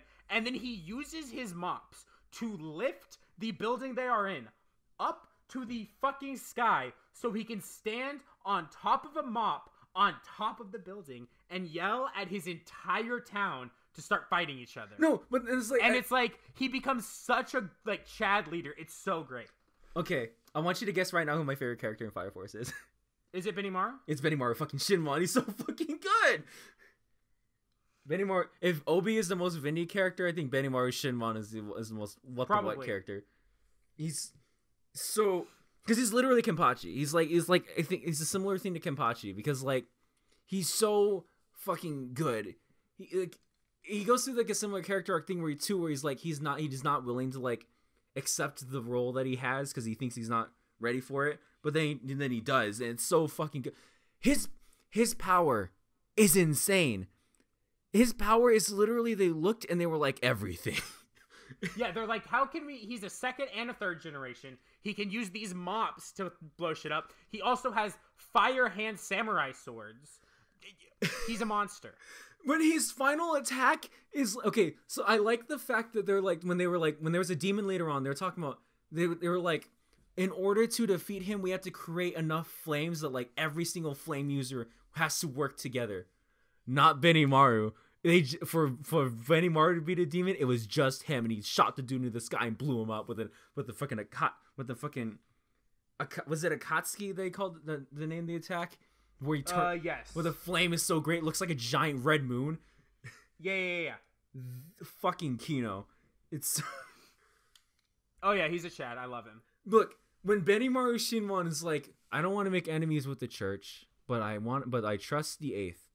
I know, and then goes in a mask and is like, when they fucking trade cups. And then the way Benimaru works with that later, where he doesn't go talk to the eighth, right? Conroe does it. But then, you know, in the Obi retrieval arc, when he shows up with the fucking mascot, everyone's like, oh, hey, Benimaru. He's like, I'm not Benimaru. I'm not Benimaru, I am. He's like, I'm gonna look what he calls himself. I forgot what he calls. calls. Some stupid ass fucking idiot It's name. funny. Moonlight Mask. Moonlight, and it Moonlight shows Mask. like them coaching him in how to be Moonlight Mask, and they're like, this is Yeah. your catchphrase.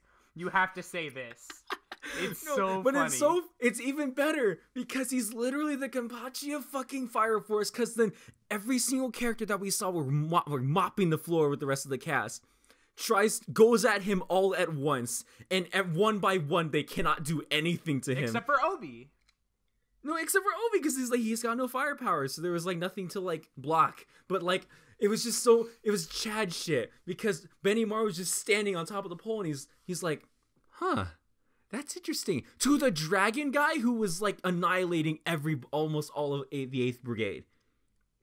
Yeah, and Benimaru just like stopped him instantly and was like, fuck off, dog. He's like, go away. He's so good. I love fucking Benimaru Shinmon. And then those the two fucking little girls who were like, like fucking like, when they were like smacking Tamaki in the ass like, you suck, bitch, whore. When they were training her, God. That was like, I think when I was reading it, that was the arc where I was like, yeah, this is amazing. This manga is amazing. It's great. And it all depends on how it fucking ends. Because, oh my god, fucking Benimaru Shinmon. Oh my god.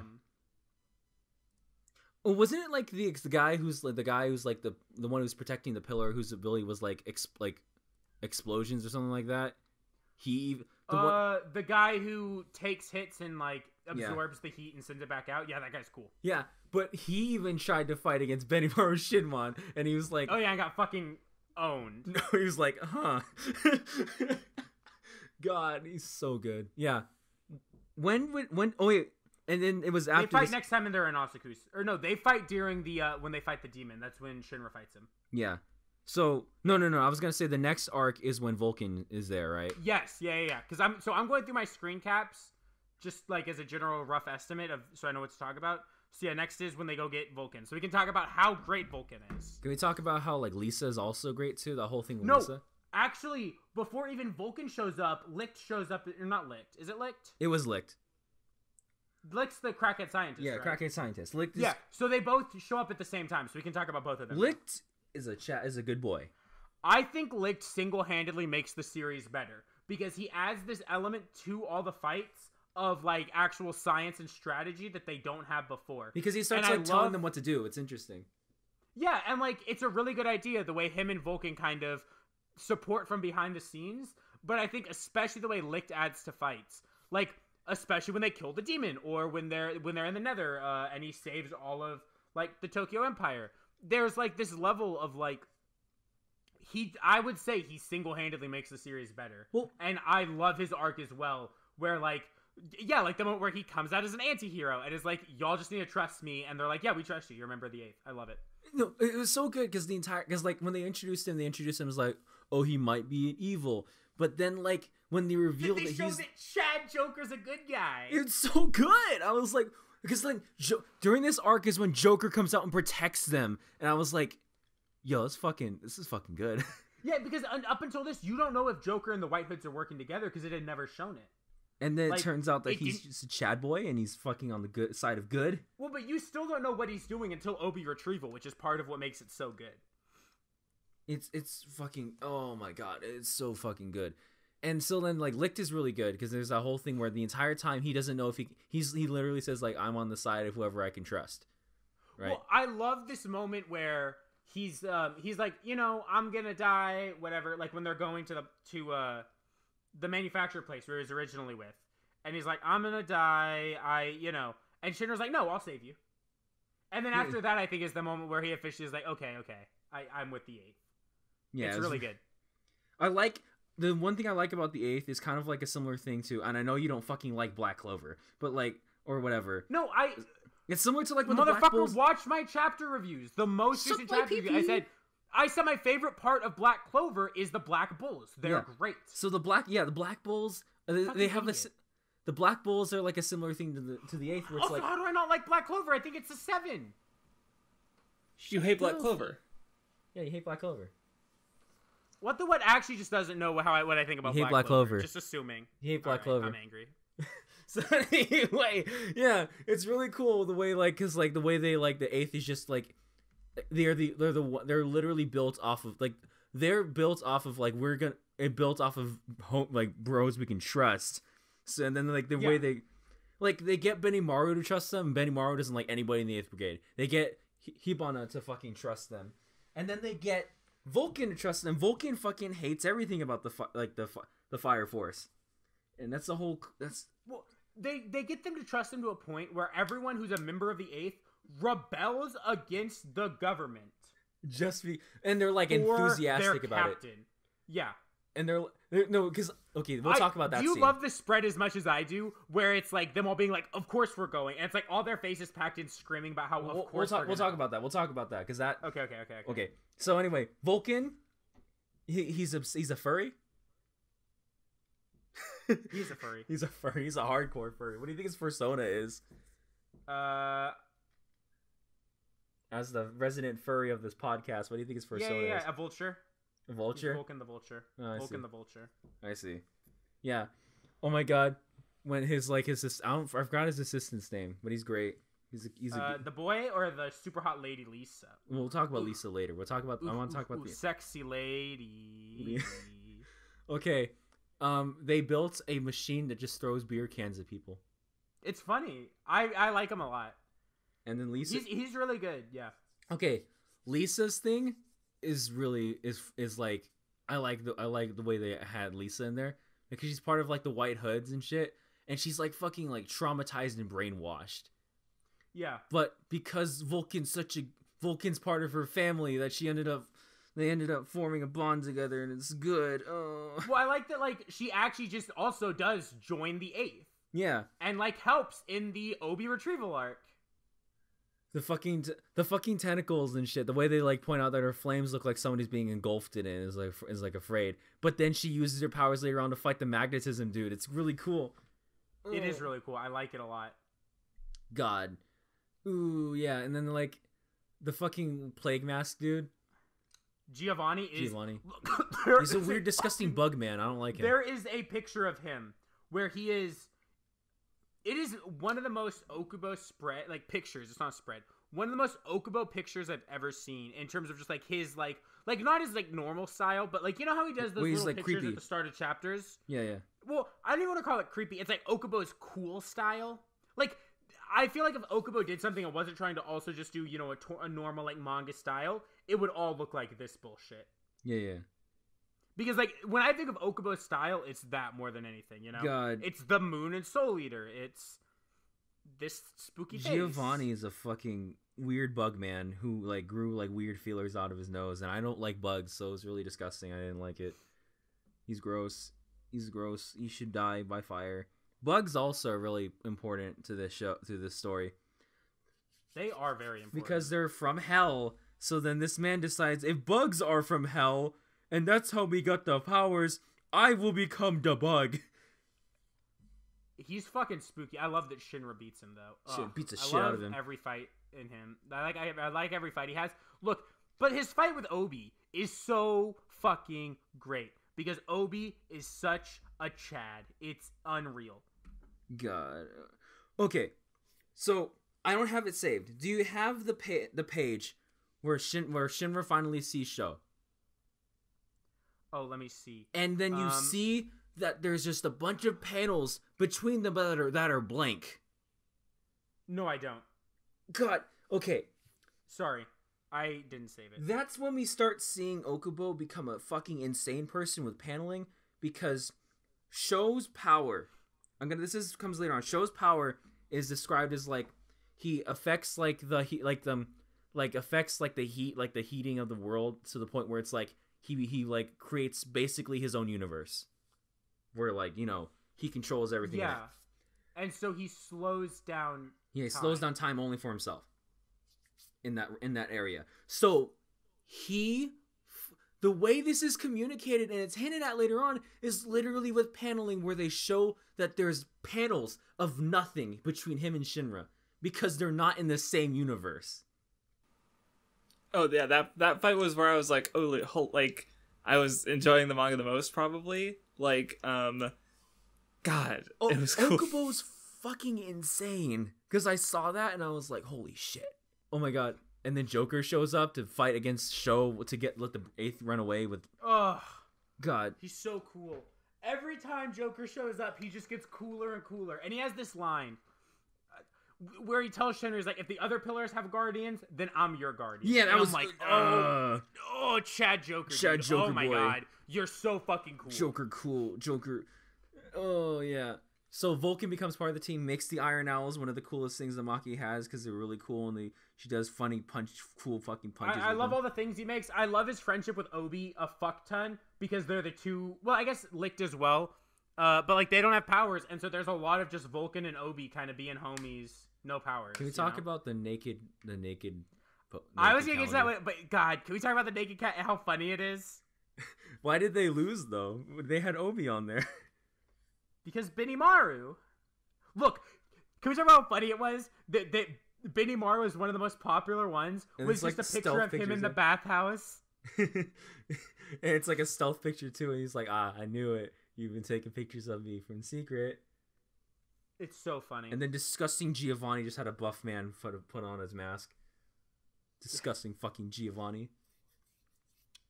It's yeah. Okay. So do you want to move to the first like real arc where they go to the Nether? Yeah, the Nether. This is the one where it has one of the cool when it starts doing cool paneling shit. Because oh my god. The entire Nether thing was cool because there was the part where Tamaki fights the weird assassin man, beats him with Horny. There was Obi's really good fight against Giovanni. Yeah, beats the shit out of him. This is after they trained, I'm pretty sure. So Arthur, it was. So Arthur he becomes a samurai as well. He's like, I'm a knight samurai. Awesome. Let me see what else there was in this. No, it was cool because it happened after Hinawa beat the shit out of the archer chick. And then like... Yeah. Oh, Hinawa's fight against the archer is so cool. Because that's when he becomes a human tank. This is also where like Maki just absolutely destroys someone without any scratches on her because she's just that fucking cool. Yeah, I didn't even save any of the panels from the fight other than the first one because she destroys them so quickly. Yeah, she's fucking cool. But okay, then can we talk about one? No. Well, I was gonna say before the Shinra fight, I want to talk about one of the best spreads I might have ever seen in manga. What? Which is when he activates the Adola Link, and it's just this fucking amazing spread. Okubo's a fucking madman. Cool. I don't know what the fuck goes through Okubo's mind that he draws something like this, but he's so cool. I gotta say, Okubo's character designs are really fucking good. Like, he's just really like, I don't know how he fucking does it. It's like, insane. I like the writing in the series a lot. I think it's really well written. I think the art is far and away in every aspect the best part. The paneling, the character designs, the flow, just the general art per page. It's bananas. Yeah, okay. But so Hinawa shoots the ceiling because Arthur's there. Oh my god. He's looking through like a dumbass. He's like, huh. Wait, I thought that was the next time they came to the Nether. No, wasn't that the first time they came to the Nether? Because that was when he became a knight samurai. No, that was the next time because that's when he Okay. Because that's the one. Because this time. This is the part where he Hinawa couldn't fight the dude because he was creating illusions. He's like, I can't do this, and then fucking Arthur's like, no, you're right. It is this time because next time they were in the Nether was all about Hinawa and the Maki's brother. What? I don't know. Yeah. So anyway, I can't remember. So Hinawa's like shoots the ceiling. Arthur falls down. He's like, I'm a knight samurai because he was trying to fight the illusion dude, and Hinawa couldn't beat him. So then Arthur's like, these aren't real cuts. I'm a knight samurai. I trained in the art of the samurai, and then one shots him. Funny. Fucking one shots him. Cuts through the thing because he was trying to go after Hinawa. It was great. Beat the shit out of him like Chad. It's so funny. Look, I really like this arc is like I think the first like phenomenal arc because then you get Shinra and Sho's fight, which is that was when like he starts going speed of light, and then it like okay, do you have the panel where he cuts through him, and the paneling turns the sword slash into part of the panel? Let me see. What did I save? I mainly saved writing stuff in this fight, as opposed to art stuff. Like, like when it's showing, like panels of Shinra as a kid and he's doing stuff. Or like lines like, I'm here to make my little brother boldly call me his brother. Or when he says, like when he just keeps calling him a brat and is playing tag. Or when the line show, thank you for being alive, you're my miracle. While he has like this fucking amazing smile on his face. Or when they start going so fast that like, okay, when they start going so fast that the panels aren't even put together anymore. They're like falling like out of themselves because they're going so fast. You know what I'm talking about? And then Lick's like, okay, Lick trying to figure out what Sho's power is was so He's like, it's so good. He's like, what the fuck? He's like, I gotta help. I gotta figure it out. Because that's like, it's like an actual thing he does. It's like an actual way to explain like powers because he's actually trying to figure it out real time. It's really cool. And then like the way Shinra solves it is just like, I will now go the faster. I will connect with. It's like he uses it because the Adola link, and the Adola link is his connection to his brother.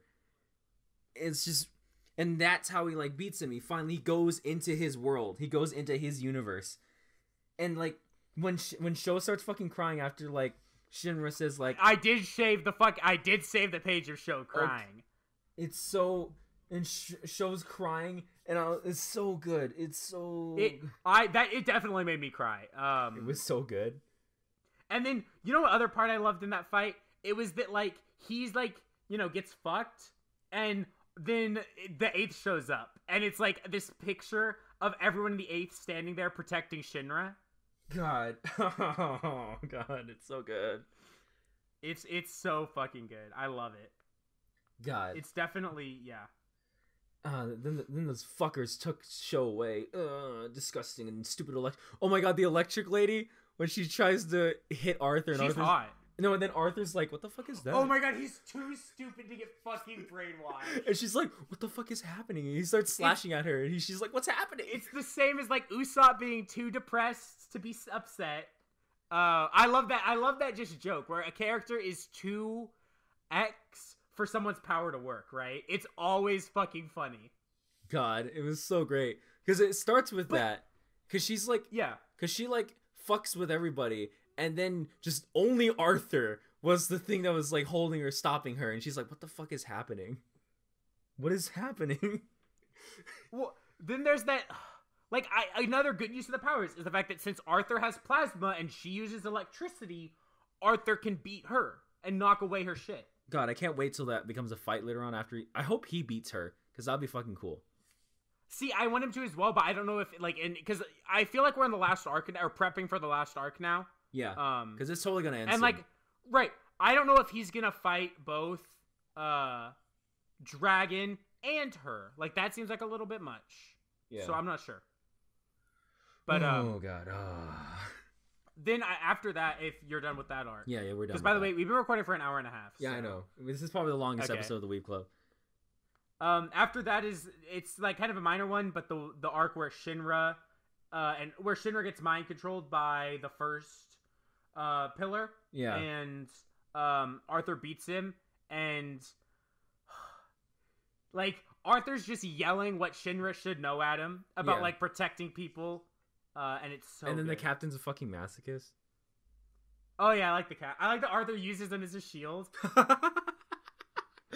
It's fucking funny. Holy shit. Okay, can I say something? Like, Okubo has a thing about flying skateboards. Yeah. Oh my God, are you talking about the skateboard man that I love? He is cool. So cool. Okay, we'll talk about that because that whole thing when they go to fucking the Chinese peninsula, coronavirus, is really fucking. It's so fucking funny. There's okay, we'll get to that. There's some good moments in it, but yeah. Yeah. So anyway, there's that whole part. That was cool. What was after that? What was after that? Cause next was the Kino when they're in the city and it's the demon comes and so they have to fight the demon infernal because they're looking for the next pillar. So there's the pillar that uses sees the lines. That one. Her power's cool, but I hate her. She's such a little bitch, but I like she kills her friends. Character. I like her character writing, but she's a piece of shit. She kills her friends. Oh, the nihilist girl. Yeah, who just wants danger. Yeah, that was good. That was good. The fucking panel where she's like, I could go home and be safe, but then the like a thing from a girl hentai. I mean, the part where she's like, with her arms cut off and her eyes missing, she's like all turned on, hot and bothered by it. Yeah. And then she sets her friend on fire. Gross. Yeah, and then there's I like Shinra's fight versus the guy who turns their powers back on each other. Okay. I saved panels from that because Okubo's a fucking insane person.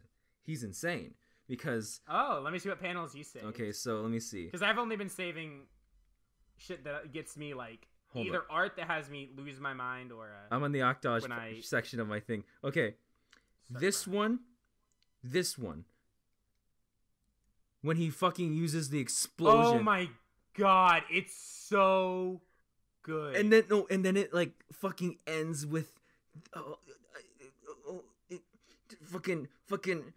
rock on. Well, I was gonna say, I love the way that like the idea of rock music, even though they don't have it anymore, is tied into the hand sign and into the powers, and it's so cool. And that's how he beats him. He fucking explodes him. It's fucking cool as shit. And isn't that the moment where he decides, like, okay, if I'm gonna be a demon, I'm gonna be a demon and a hero at the same time? Yeah, it's so funny. Which I really want to talk about when we get there, because, like, there's some shit with that's fucking great. But here's another one I saved, because also in this arc, we get more Maki shit. It's so... Look,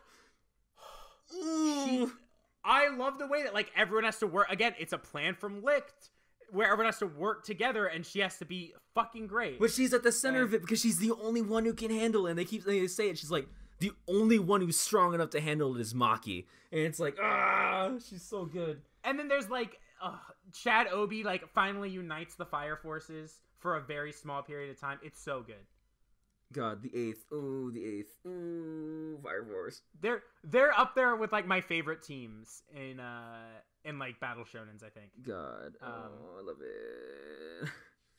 All right. Okay, so next is the Chinese Peninsula arc, and I just want to explain my one problem with it, because I thought this was the problem I had with the entire manga, but it's just this. I wish that it had spent even just like another chapter setting it up. I feel like they kind of just go from, like, it felt like they went from the last arc to just like immediately, okay, we're leaving for China. And it's like, I would have liked seeing them realize, oh, we should go to China, and kind of why they picked certain, like, we end up finding out why they picked certain people, but I feel like it just kind of jumped to it, and it would have been better to have a little bit more of a transition into it. Yeah. That would have been smoother. However... Yeah, because it felt really jarring when they're just on the boat all of a sudden. Look, it's so funny when they go into the area with the gases, and Lick's the only one who's like wearing a mask. He's like, "Are you guys?" Oh, shit? and everyone else is just high as shit. High as shit, and they're losing it. And then a fucking giant worm shows up, and they're fighting it while high as shit. It's so funny. And cool fucking Chad Nanmanji makes a fucking floating skateboard. God. Or floating surfboard, I guess, more than a skateboard, and it's so cool. The guy with the whistle is like... You know what the best part of that arc, though, is? What? It's not the Demon Infernal. It's when the numbers make pi, and Arthur studied pi because he researched all things around as a knight of the round table. And he's like, I don't know what it means, though. What does it have to do with... what does pi have to do with round things? He's so stupid. I love him. Oh my god. Yeah. But then the fact that Lick's there, like, is like, you know, he's like the only one who's like got a calm mind the entire time. Even Tamaki's just like fucking laughing to herself the entire time in the middle of the fucking van. And there's a talking wolf for some reason. I don't like Juggernaut. Why don't you like Juggernaut? So I like the clothes thing where it's like, oh, it's just my clothes, and he like pops in more clothes. I think his potato gimmick is fucking stupid. Why? He's just like, potatoes, but I mean, shut the fuck up. He's a hillbilly. I don't think it's funny. I don't really like it. I do like his fight later on in the Nether. but just in general, especially in this arc, I'm not a big fan. I don't get why you don't like Juggernaut. I don't know what to tell you. I just don't like him. I thought it was funny because they kept telling him to shut the just fuck got on up my nerves. because he was getting real high and they were like, shut up about potatoes, shut up. And then like the mole was the one eating the potatoes. He's like, we are literally dying. There are pirates where we live. We are going to die. And there's just talking animals for some reason. I don't know what the fuck was up with that. Don't question it. It's the Excalibur of this. Did you see, speaking of Excalibur, when Arthur was making Excalibur, there was like a little one of the like chapter like little images that he likes to draw beforehand. Was Excalibur? Random shit. Was Excalibur, yeah. God, I love Excalibur. I loved it. Oh my god. Well, then things got really wild, and I think it might be tied into Soul Eater in some way, but we're gonna talk about that later. If this manga, because you know what I'm talking about, right? If this manga ends up being like either like a prequel to Soul Eater or like some shit. Somehow in this, if Black Star shows up, I'm crying. It doesn't matter. I'm gonna fucking piss my pants if that happens. It's gonna be fucking Kino, and they're both gonna be 10 out of 10. Okay, but like, yeah. So the Chinese Peninsula arc was cool, and then like he defeats the demon in 1 second, and everybody's like, holy shit. Oh, that was so cool. He kicked him back like 280 years in time. Oh my god, that was so fucking cool. That was cool, yeah. But it was like the first hint about like what the fucking Amaterasus were, the fucking sacrifice pillars. God, oh god, yeah. This manga is kind of crazy with its fucking plot, like its reveals too. Oh shit. Okay, after the Chinese Peninsula arc, do you have anything else to say? Because I don't. Other than they got high again and it was funny. Because there's the panel where they were going back and it was just all of them looking at us like, god damn it. Yeah, no, I don't have much more to say about Yeah, I like how Licht is like increasingly like trying to like figure out if he trusts the Eighth or not. It's really cool. Yeah, I like Licht a lot. But do you know what the next arc we have is, Senor? It's the one with the Craftsdwarf. No. I forgot. It's Benimaru and Joker fucking up the church. When Joker's there and they like beat up the church. Like this one was so funny because Benimaru was there and you know him himself would like defeat the entire like, and he's only going there because he's like, because like Joker goes there. He's like, I heard you don't trust the fire brigade. He's like, well, I don't, but like I don't like. What do you want? And he's like, we beat up people. He's like, sign me up. Well, I love this moment where they're talking about Benimaru and they keep calling him Benimaru Shinmon. And he comes in and is like, I'm not Benimaru Shinmon. I'm Shinmon Benimaru. Because him and the people in Asakusa are the only ones that held on to, like, the Japanese, Japan as a whole. Yeah. Just that one line is just, like, so fucking great. And then he fucking annihilates everybody. And it's really cool. And then Joker has a Chadley fight. He looks so cool in every panel in this arc. And then and then, like, Burns shows up. Yeah. Yeah. God, Burns is interesting. I like Burns. And then like Burns aka Gildarts meets Sans Undertale. So and then Benimaru I have been holding that for an hour and a half. Fuck you. Benimaru sees Burns and is like, oh hey, wanna fight? This is something interesting. Yeah, he's not even like gonna fight him just for any reason. Just like, what a fight. Here's what's funny. When Shinra goes to his training with Benimaru, they're like, I think I'm strong enough to fight Burns now. He's like, and Benimaru? And Shinra's like, no. No. No. Hard no. I will die. It's so funny how just strong Benimaru is. I love it. God, yeah. So that was Can't cool. you wait for the moment where Benimaru isn't strong enough and tell Shinra that Shinra's strong enough and Shinra does it and we all cry? God, that'd be cool. That'd be cool. Okay. Is the one after this one the Craftsdwarf arc? Yeah. Why do you keep saying Craftsdwarf arc? We'll get to it. The start of the arc has the moment where Licht is like, I am a Hajime spy, sitting here to infiltrate the 8th Brigade. And they're all like, they yeah. just kind of sit there, like, they have no reaction. They're just kind of like, yeah. And Hobie's just like, yeah, we knew. You knew, yeah. That was about right. And it looks like, you know already? They're like, yeah, dude, we don't care. You're part of the 8th, so we trust you. And then, like... And then we get... And then he's like, yeah, I trust you guys too, so let's figure out a plan to fuck with them. God. So the reason there's the Craftsdwarf arc, is because there is a man who just beats the shit out of a little boy over and over and over and over again. Okay, I think I saw the little boy who that was, but I didn't get to that part because that was when I dropped it. Remember, I was talking about how. Yeah. Why? Yeah. He likes weak people. He likes them because I don't like little boys, though. We went over this. I'm surprised the last time I said it didn't get clipped out for the out of context Twitter. Because I said, I don't like little boys, I like little girls. Woo. Yeah, clip that, motherfucker. God. Oh my god. It's so sad. It's so sad. Okay, Nunmanji. Oh my god, I literally can't say what the what. Did you like the panel where it drew this scary man and his eyes were like not even... Do you know what I'm talking about? Show it to me. 1 second. It's I don't know if I've seen a man's eyes drawn more insane in my life. I still don't know how what the fuck is this? What the what? What the fuck? That's the Craftsdwarf stare when he sees the children. It's so funny. Look, and then Shinra shows up, and then this guy's like, I don't want to fight you. You look strong. You're not weak and supple, and I can't beat your flesh. Yeah, I like it.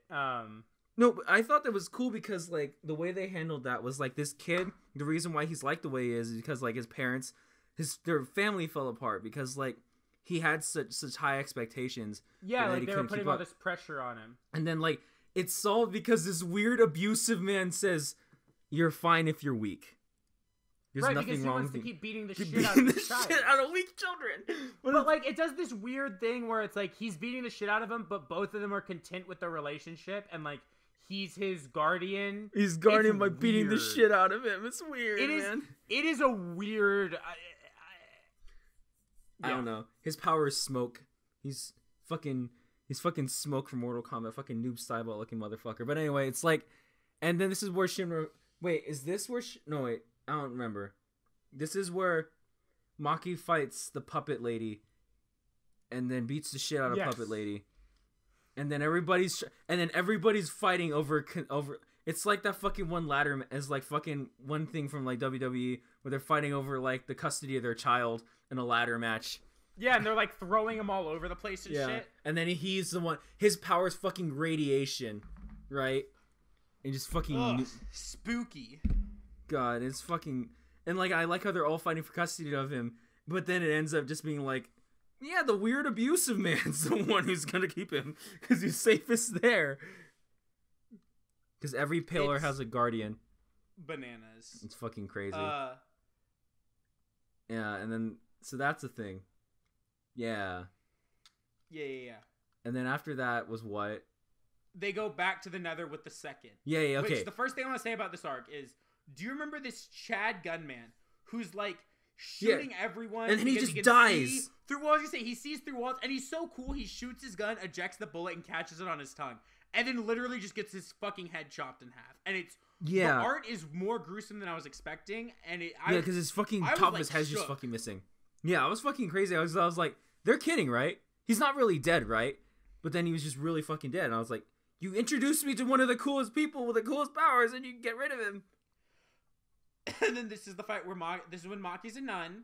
She gets her tights ripped, and it's super hot. And then this is where she finally learns that she doesn't want to just sit on the sidelines and do nothing because she almost let Juggernaut fucking die, and she couldn't do anything to save him, even though she fought as hard as she could. Yeah, so this is where it starts coming together. The point why she's fucking doing what she's doing.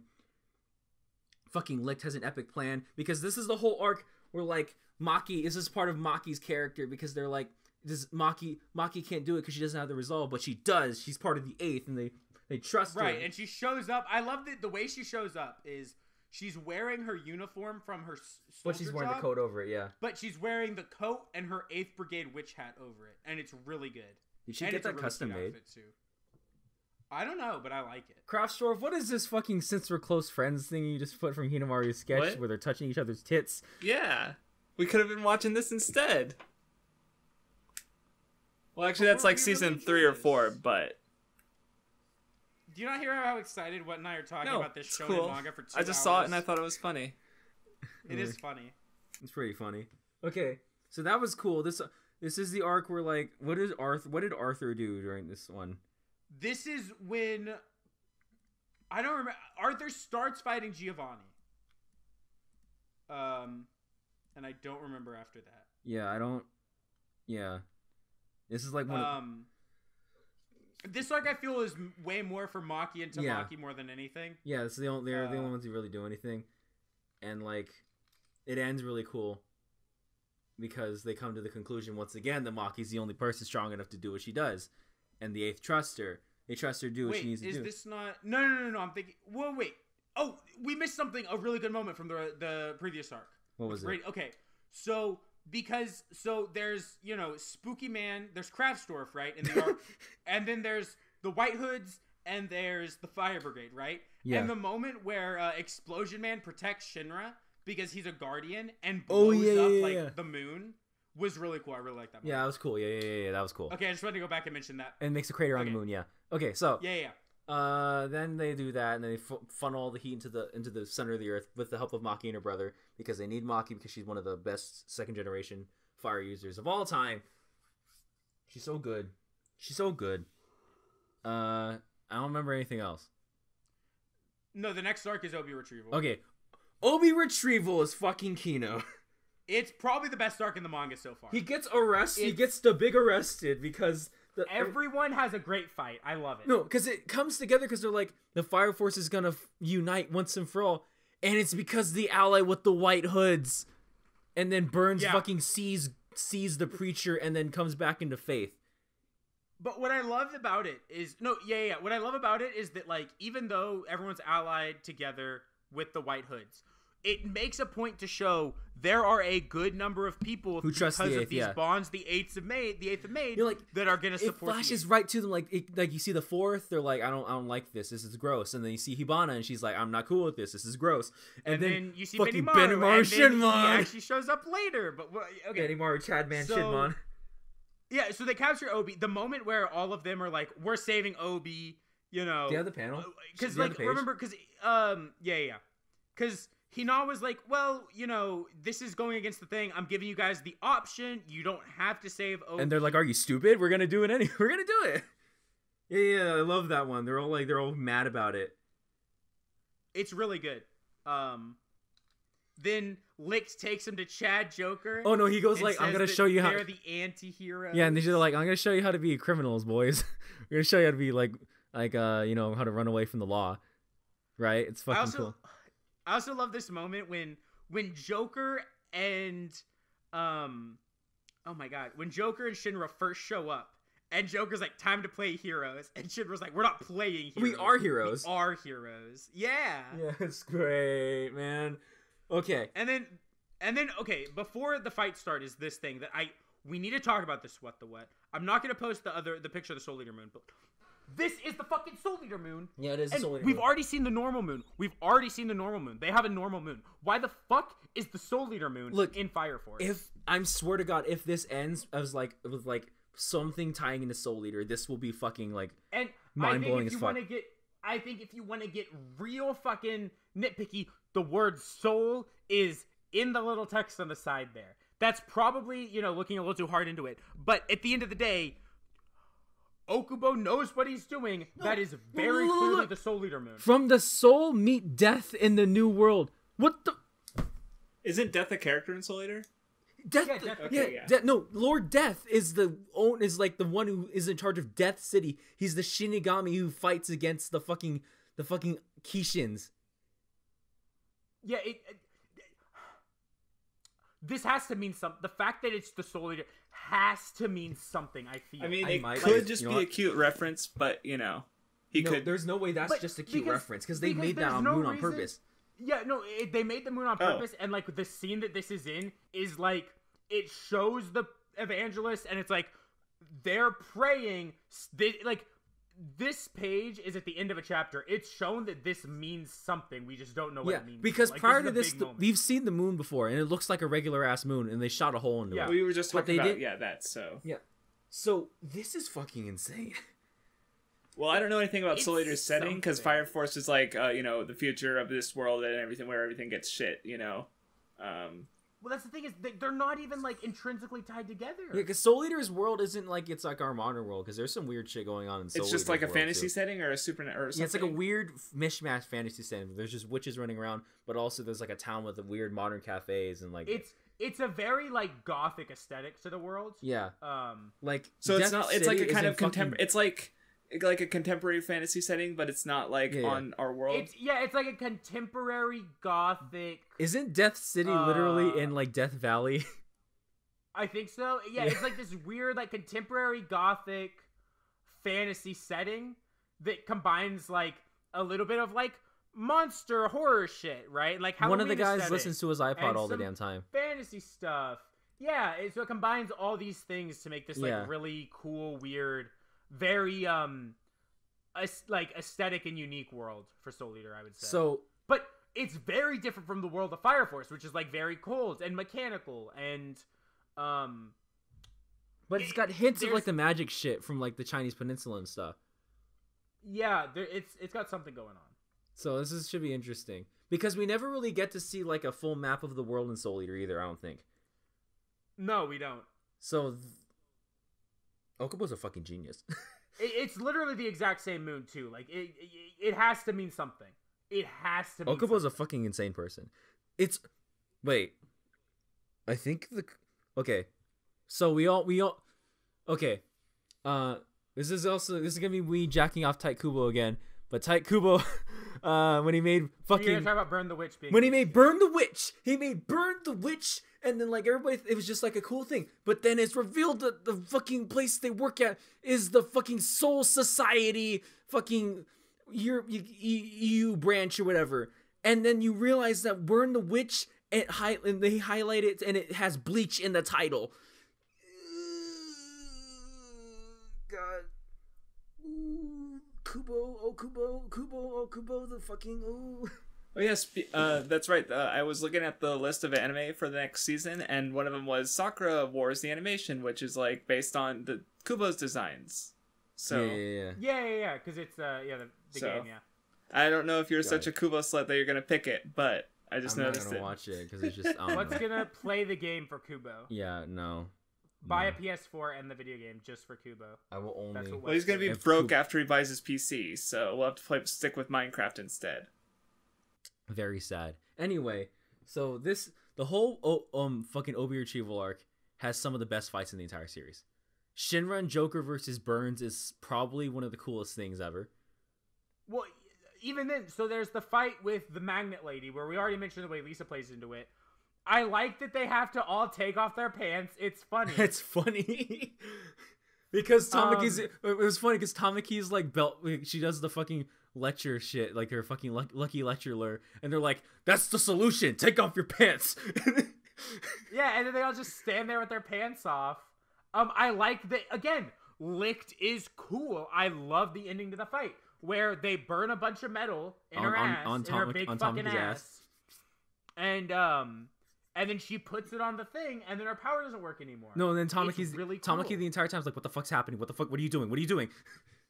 And I love that, like, because if Arthur was there, he could have just ended the fight. But Arthur's not there, so then Tamaki has to stand up and actually be someone. Yeah, she after actually does her training something. arc, and it's good. She's not as fast as she's not as fast as It's the Shinra. correct way to write a female character arc. She's still not as strong as Arthur, but she did something and had a fight. Yeah. Take fucking notes, Kishimoto. Okay. Plasma cape. Plasma cape. Plasma cape. And big sword. It's not just plasma cape. It's plasma cape and big sword. Big sword, cool, whatever. Plasma cape. I saw that shit and I was like, you. And they're literally saying Plasma cape, big sword. Arthur, they're like, Arthur's so stupid right now. He's so powerful because he has literal retard strength. But he loses only because his sword isn't strong enough to handle his power. It's so What crazy. do you think of how cool this looks, Craftsdwarf? Neat. Look at his fucking cape. Look at the way it's... Oh, it's so cool. Okay. Before we talk about Shinra Burns, I have something I want to say about Shinra stuff that we kind of learned at the start of this arc. But let's get through these fights first. Yeah. So, Which fights did we miss any? Because I know Maki was trying to fight off Maki fought they all fought together to beat the gold lady, and then they beat the Yeah, they were all fighting at the beginning. Yeah, they beat the shit out of the other two easy. I think it is just because the entire time that Shinra and Burns are fighting, everyone except for Arthur and Dragon are cheering on Obi to keep him flexing. Yeah, he's so fucking. He's just fucking posing the entire time. It's so cool. What the what?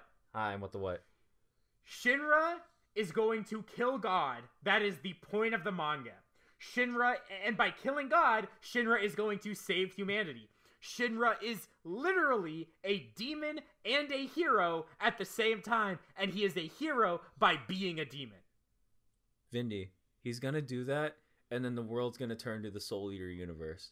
He is literally both a demon and a hero because he's killing God. Okubo is such a genius that he's had that shit ready since chapter 1 and it's been holding for 23 fucking volumes to jerk off how smart he is. Blue flames get my dick rock hard. Blue flames get my dick rock hard. He gets blue flames. It's so phenomenal. It's so phenomenal. God. Then they're fighting. Okay, Burns' power is really fucking cool because it's never explained what it is. You just fucking fire, make burn, fire, make big boom. He's just strong and cool. And what's funny is that we know from everybody that he's still not as strong as Benimaru. God, that's so cool. And then he fucking dies. He fucking gets stabbed in the chest by his doppelganger. But like everything, the fight, like the way he doesn't move. Yeah, and it's the entire fight's just Shinra forcing him to move. And the entire idea with him is that like he almost doesn't want to do what he has to, but because he's old and he's been following God and the religion his whole life, he knows no other way. So he has to put his faith in the next generation. And the entire fight is him trying to he's like, make me move. Try to show me that I can trust you, right? Right. There's a lot of themes of trust in, because like firefighters gotta trust each other. There's a whole fucking thing. Oh. And you have to trust a hero to be able to save you. And look, this line from Shinra, okay? My kick won't be stopped no matter who I face, whether it's you, Captain Burns, or the Lord Almighty himself. This man is going to kill God, and I am here for it. Well, I don't think, because I think the story is also trying to say that like the preacher's not really God, like, right? Because like there's still like the thing where like the cool line that I thought was cool is like even like the members of the First Brigade were like, yeah, I found out about the preacher and shit like that, but that doesn't mean I'm not gonna still believe in the sun god, right? Because that might, because I still have my faith, right? Even if this is revealed, even though the founder might be a fucking creepy dude, the reality is I still believe, and my belief has allowed me to do these things. So that's cool, the way they're doing with it, because they're not just going Unga Bunga religion bad, right? They're actually doing something nuanced with it. It's interesting. I like it. Because the thing I hate about a lot of stories that do things like this is that usually they'll just go Unga Bunga religion bad, and then like we go like atheism rocks, and it's like, okay, but that's just like, you could do something more creative with that. And Fire Force actually does something creative with it, saying that there's nothing wrong with having faith as long as you like you believe in it. Yeah. Oh god. Ooh, Fire Force. It's really good. One second. This is also like the arc before this when they train with Benimaru Shinmon was when they find out about Obi's the fire within whatever, where you control, like you surpass your limits, and they're like, oh yeah, Obi's got that. What? It's like, are you kidding me? There's no way he's fighting as like he is without it. Yeah, it's really cool. And I like that again. Like it's something that he probably just got through training his muscles and training as a person. It's not some power he has, and like he's probably not even doing it intentionally. So it's like, because like the thing that I think makes it cool about the fact that he fights without powers is just the fact that like, you know, he's scared and he just has to work through all of that fear for the sake of everyone else. It's so good. Yeah, it's great. It's good. And then the ending of this fucking arc, they like almost can't get away, and Shad Benimaru shows up and is like, yeah, I'm gonna help the 8th even if it fucks me. You know what I mean? Like that's my prerogative. God, can you It's so imagine good. this ends with so many, just all these fucking people joining the 8th? God, because we now know that Joker's joined the 8th, and Joker's basically joined the 8th, and like, who else? What are the characters have we seen up to this point that might join the 8th that aren't affiliated with any group? Because like, who are you talking to? Who are you typing at? Oh, None wants me to export something, and I'm... Tell Manji that he's black and stupid, and I hate him. I'm sorry. Okay. We've been recording for 2 hours. Yeah, I know. This is The our longest. See, I was just thinking, like, I barely contributed to this episode at all, and I was like, yeah, someone paid money to pick this anime, but, like, yeah, they got the fucking, like, longest discussion we've ever had, and I wasn't even there, so maybe... It's like a 23-volume shonen Yeah, manga. it's like the longest, you know, it's probably, like, aside from me, it's the most positively we felt about something since Place Further Than the Universe, you know? Like, from what it sounds insane. like. Well, it's also just, like, because it's not just that it's like long, because we've you know There's so much to talk about. It's so packed, like the amount of because like I was thinking about it, the amount of shit in this could have been stretched into like 30 or 40 volumes. Vindy, the shit that happens with Hibana immediately after this is really fucking cool. Really fucking good Because she goes back to because they find out about the doppelganger shit, and the doppelgangers are just like they're what the Infernals are. But like when people turn into Infernals, it's just their doppelganger getting rid of them, and they're coming from the Adolaburst. And so then she goes to the orphanage where she lost her faith and realizes the entire time they were all just fucking like being used. They were eating fucking bugs, and like the way they revealed it, they didn't even just say it. It was like you were seeing pictures and like they were giving hints, and then she starts almost puking, and it's like the reveal is so good. Yeah, it's really good. I fucking really like it. God. And then the nun, the sister who's in charge of it, annihilates all of them, like everyone who's there, destroys the Freezy guy's powers, whose powers is really fucking cool. Yeah, I like Freezy by Boy. standing there because she's vibrating so hard. Yeah, and there's other like really fucking like I think everything since then has been like pretty good too, because it's just been like this slow. It's the manga like kind of slowing down and everyone's preparing for the final arc, and it's good. And the most recent chapter is exciting. Did a new one come out? I'm gonna have to read it. No, the most recent one is Show leaving. Oh yeah, leaving. With the arrow chick, and the arrow chick's gonna fall. And he's like, go as far away from me as like this, and she's like, but Pillar, I can't protect you if I'm not right next to you. And he's like, fucking fine, just come. Is Show gonna join the 8th? Yeah, because I really think he is. I think he's gonna go see Shinra. They're gonna have a big gay conversation. We're both gonna cry. He's gonna join him for the final battle. I love Fire Force. What the fuck? I think, okay, is it me or is talking about this? Because remember, like, he was going to join up with Show originally, but then he got mind lost fucked. His memories, and he has his memories back. Yeah. I also really liked, it was like a small aspect in that chapter, but it was super cool. It was like, he was going to leave, right? Yeah. And he was running into all these people in the White Hoods, and you see that, like, you know, and it's because the White Hoods aren't even all bad people. Like, they kind of care about each other. They notice the difference in Show. The thing is that, like, they think they're doing something right. They don't. They're not doing it because Unga Bunga evil. They think they're in the right. They think they're doing something for the good of the world. Right. And so Shinra's probably gonna be their hero too and save them because he's such a Chad. God, is it me? Okay, has talking about this like raised the score in your mind for this manga? Most of the shit we've been talking about is stuff I've already thought about how good it is. Well, because I've been thinking about this, but I haven't just talking through it more. I'm like, wow, I do actually love this show. Fuck this manga a lot. I keep saying. Oh yeah, no, I fucking love it. It's so close to being like on my 4x4 that if it turns up good, if its ending is good, it's gonna fucking end up like. If its ending is as good as I think Soul Eater's is, it will be on the level probably of like Hunter x Hunter and Haikyuu for me. It's so good. Well, we'll see. Okay, I think we talked about everything. so far. Are we moving on to final thoughts? Yeah, I think we should move on to final thoughts. This is All the right. single longest episode of the Weeb Club period. So What do you think people are gonna say when a fucking 2-hour episode?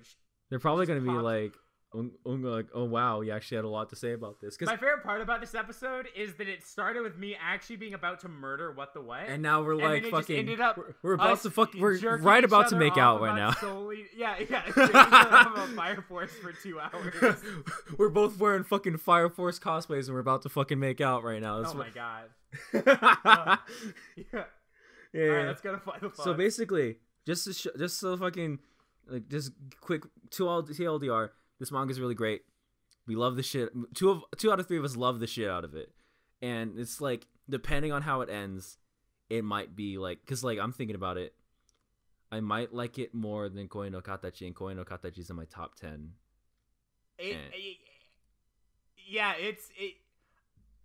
And rereading Soul Eater, I might put Soul Eater back in my top 10. So I think you will when you realize the ending is really fucking Kino. yeah, well, I haven't I haven't read Soul Eater since 2014, so we'll see. So yeah, starting anyway. as the usual pattern, Craftsdwarf first.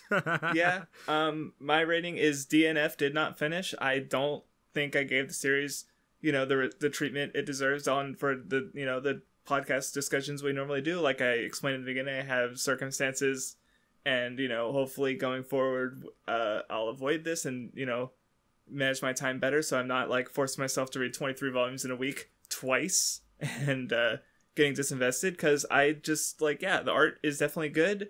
I noticed some thematic stuff going on that I talked about already, and not much, just because there's only so much I can notice when I've just never been so disinvested in something I felt force myself to finish since I forced myself to Yu Hakusho and Fullmetal Alchemist 8 fucking years ago. And Yu Hakusho I reread and I gave it a 7. I would expect that the same would happen if I ever reread FMA.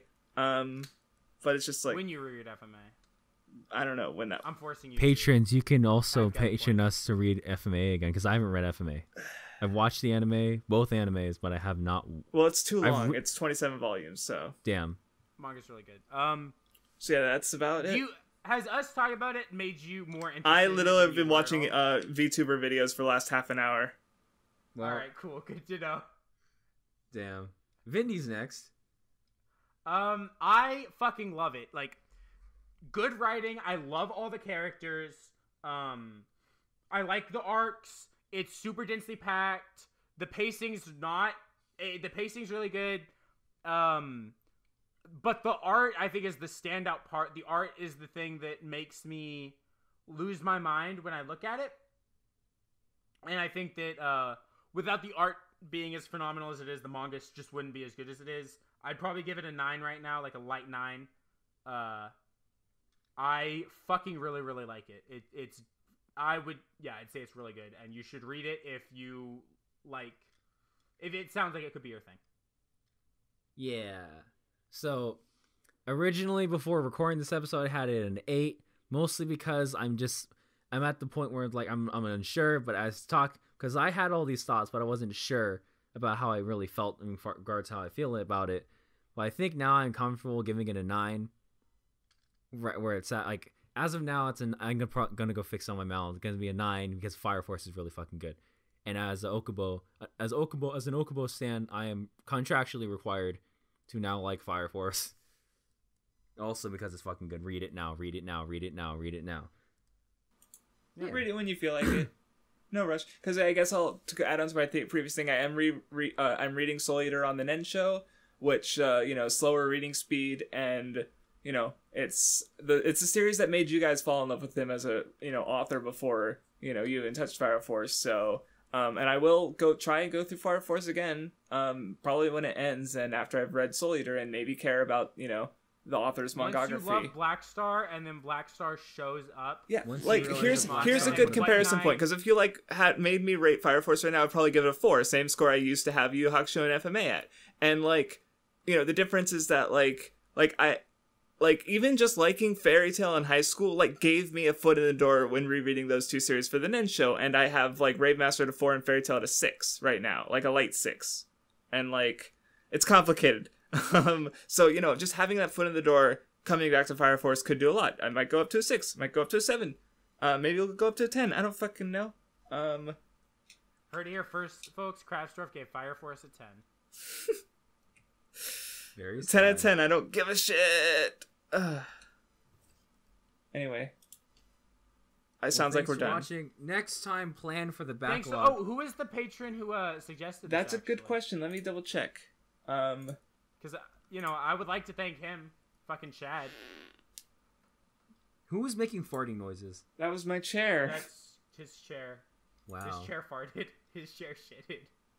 It was Oliver Mort. He didn't farted. Oliver Oliver Mort. Mort. Okay. Thank you, Oliver Mort, for making suggesting me and this. Vinny cry. If you wanna, Oh yeah. if you wanna suggest another, You should actually, yeah, because like the other 2 people, like their suggestions are still going to be in the rotation. There's also 4 other people who are free to suggest something if they just want to. So I don't know when the next poll will be, but look, Hidamari Sketch and Cross Orange will presumably still be there, and then we'll have up to 5 other picks. So though again, vote rigging, God knows what'll happen. So do not be like my patrons who I talk to them all the time and they do not say anything to me. Okay, communicate with us if you want something. if you guys are gonna patron us, please, communicate. Like, talk to us on Patreon. Is there a role in your Discord for it? I still don't know. No, I didn't know if you wanted me to or not. We weren't sure. Okay. Well, I might just turn my server into the Weeb Club server at this point. Well, oh no, I definitely use Craftsdwarf server more than yours, but very sad. No, like talk